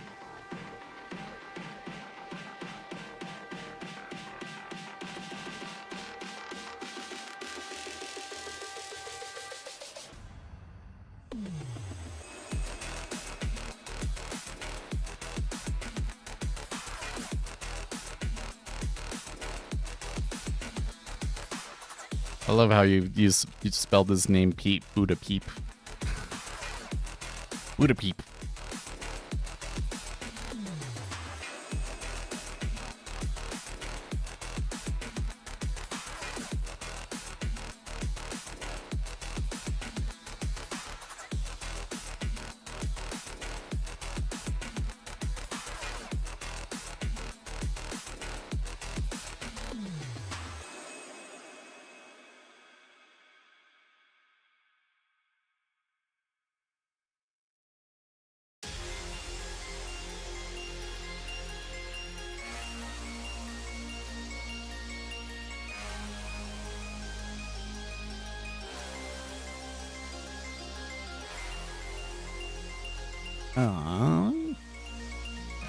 I'm kind of preparing myself for what comes next after the stream here.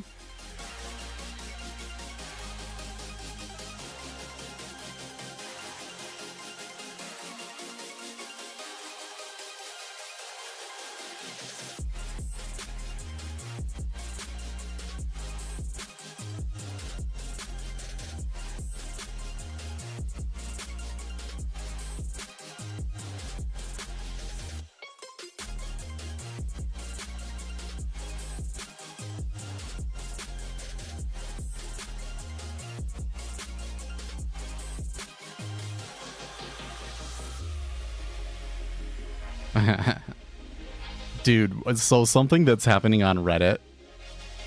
Did we talk about this? I think we already talked about this on Friday. But I'm going to talk about it again. There's been new documents being released from Epstein trials and stuff. And there is mentions of Donald Trump, because Trump and Epstein were friends, and apparently like really good friends for a while. But then there was some sort of a falling out. And Trump banned Epstein from Mar-a-Lago and all of these sorts of things. So Reddit is all into the conspiracy theories on it, that like, you know, Trump was involved in it and all of this sort of stuff. I just find it so funny because, in my opinion, it's a conspiracy theory. And we've had these people for the last, like, what, 8 years or whatever, railing on conspiracy theories. But isn't it interesting how as soon as things start to not look very good for Democrats, that they immediately turn to conspiracy theories? So this the whole time that they've been telling you that, well, the right is just more prone to being conspiracy theories, and that's why you don't ever want to let them have any kind of power or anything like that. Wrong. It's wrong. Conspiracy theories is a reaction to people feeling like they don't have any power. That's what causes conspiracy theories. That's the kind of person that is prone to conspiracy theories. People that feel like that they're in charge and that they have control over what happens in their life aren't very interested in conspiracy theories. So to see this change on Reddit, that kind of tells you something about where things are going, right? Democrats all of a sudden don't feel very good. Sorry for bothering you with all your questions. No, this is what we're here for, Christopher. And by you asking questions, it makes a better stream. You mentioned John Grady in one of your videos, and I was wondering if you would also recommend the intermediate course or just the basic one. Just start with the basic one. I'm not going to say that the intermediate course is worthless, but like, you know, it's some additional information that I don't think that he really gave too much detail on. And, you know, I have videos about similar stuff that I think are better anyways.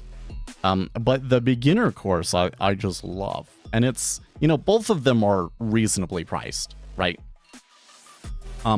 It's just the thing is that I think for most people, like if you really wanted more stuff from John Grady, you end up doing his webinar. Now his webinar is crazy expensive. And I really don't think that the webinar is worth it unless you have the money, right? Like if you don't have a ton of money to trade with and you're like, okay, well, I could save up for a year or two and then I could do John Grady's webinar. No, don't do that. You know, if you're already rich, go for it. I don't remember how much it is. It's fairly prohibitively expensive though. But you know, if you were trading and you really felt like you were struggling and you really want, then I would do it, right? But at that point, it's like, oh, okay, you can talk to Seth. Seth is free, and he's here all the time, and he can answer most of these questions anyways. So, but John Grady is the master, I think.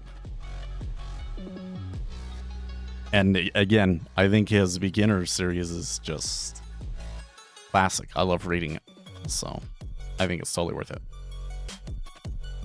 Octavia says, "What a dead day." I don't know. I mean, the end of this action is disappointing, isn't it? But I wouldn't call it a dead day. I would just say that it's dead relative to the way that it was moving earlier, right? The way that it was moving earlier was kind of like, whoa. And then it just completely died out. So, but, you know, I would say, what am I trying to say? I'm trying to say that it is still more active than it usually is on a Monday. Or a Monday in the summer. So, oh, the webinar plus the recordings is 1.8. Well, that's not terrible. That's not terrible.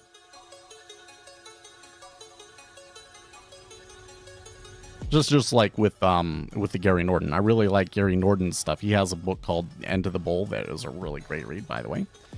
But like his education has different levels, and the top level is like $5,000 or something like that. And, you know, every once in a while I'll have people come in and they're like, okay, so like, is it worth it? Well, like, again, I don't know your circumstances. The value of education is not something that I can really put like a tangible value on in all cases, because it matters very much on you. And one of those factors is how much are you actually giving up, right? For some people, that much money, you are giving up a lot to spend that much capital on an education. And when it comes to trading, where there's no guarantee that you're ever going to make money from it, and all chances, even after you spend all that money on education and everything, you probably, the majority will still fail, right? Then that's really something that you have to factor into the decision. And if you're somebody that you would really have to save up for it, it's probably not for you, right? Sorry for your English, I'm from Germany. Oh, no, I didn't notice that at all.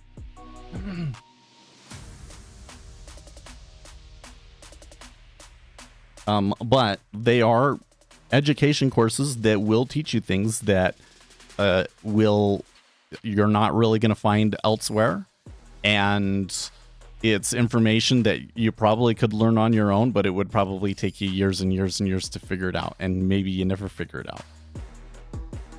Whereas you just read it, and so especially Gary Norton's course is kind of like some of those realizations are like really, really simple things that, like, if you're a beginner and you read that, you'll never realize how significant it is.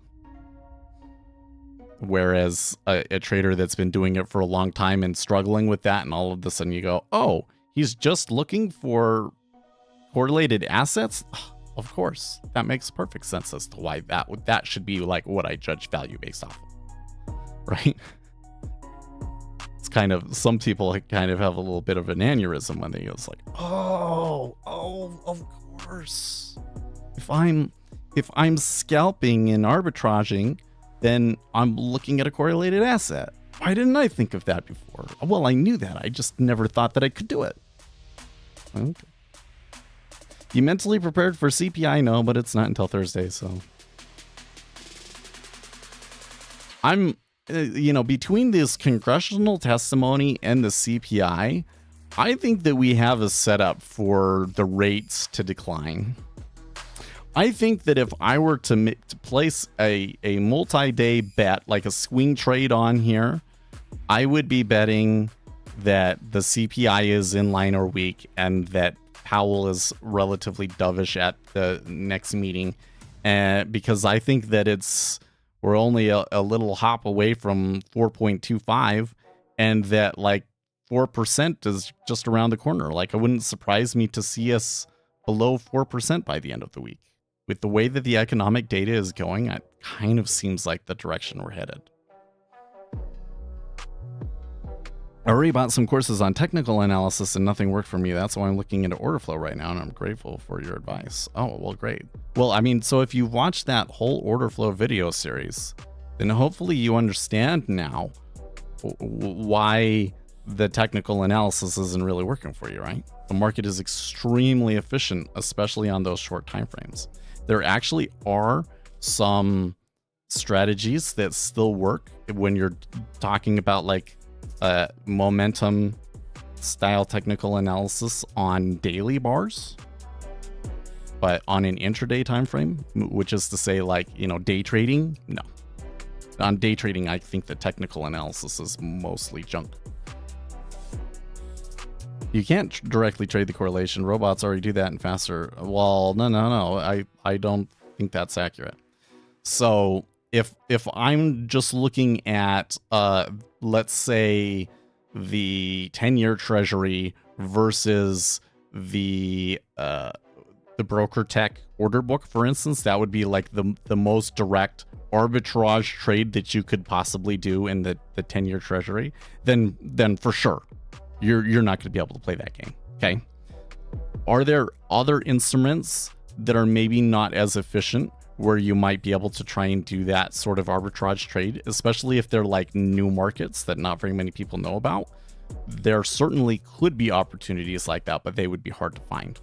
But where I think that there's a little bit of space for a human is that these robots, they're only going to be looking at like, okay, here's a tight correlation. Like the Japanese yen and the 10-year treasury tend to be very, very closely correlated, right? So that's one place where you know, it could matter. But there's like 6 different major things that are heavily correlated with the treasury, right? Like there's heavy correlations with the Japanese yen, with other interest rate instruments, with gold, with dollar, with the equities market. And when you're looking at all of those things together, and you kind of have to sit down and say, okay, well, at this moment, which correlation matters the most? Is there something about the flow that I think that we're seeing right now, or the situation that we're seeing right now, where I would expect a certain correlation to matter more? Right? And then you can trade that. And that's the sort of a thing that a human can do and that the robots have a very difficult time with. So I think that there are some situations with these kind of fuzzy correlations where there's multiple correlations to factor in, where there can be room for a retail trader to arbitrage things. And that's what I think Gary Norton is largely teaching people how to do.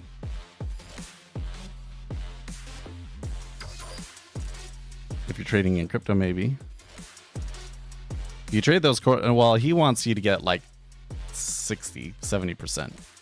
I have spoken to some people who have done it, and they are able to get, I don't think that they were getting like 70% winners and 20% break evens or whatever like they want, but they were still doing really well with equal risk reward. So I think that if you really work at it, that there can be some room in those. You know, some of the people that I talked to that were trying to do this were doing it on NQ, for instance. So take that for what you will. NQ moves around a lot, and so I think that you could potentially say that there are maybe some inefficiencies in there that you might be able to take advantage of.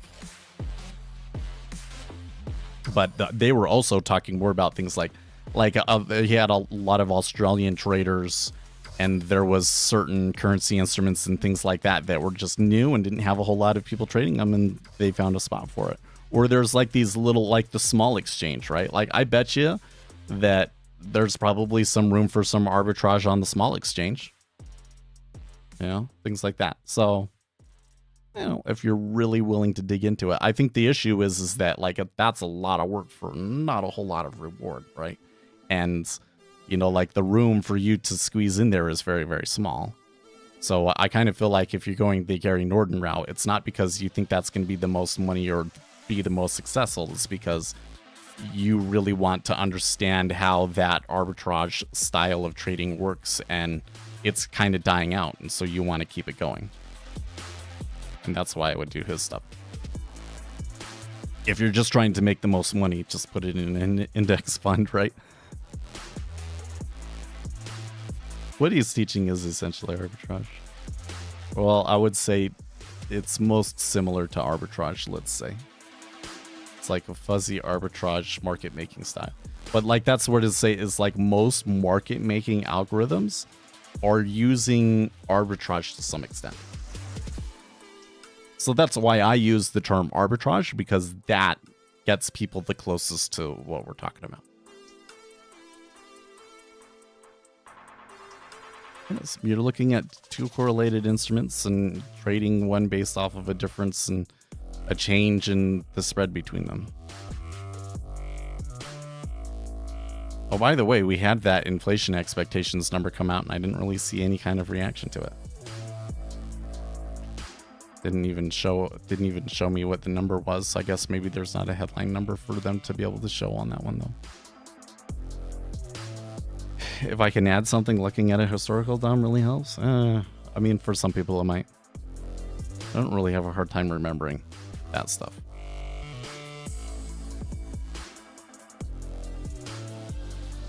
He doesn't advocate for making decisions in one market based strictly on what happened. Well, not strictly, but it's a major component. It is a major component of what he teaches. He's basically saying, he's trying to say, okay, we need to determine like what is actual value And then if it's above that value, I go short. And if it's below that value, I go long. And how do you determine what that value is? You look at related instruments. You look at related instruments, and then you also factor in what the liquidity conditions are and the amount of market volume that's coming through to determine if you would be able to reasonably get fills in the time frame that you want. That's the basis of it. I haven't taken his new courses and everything, but I understand a pretty good deal about what it is.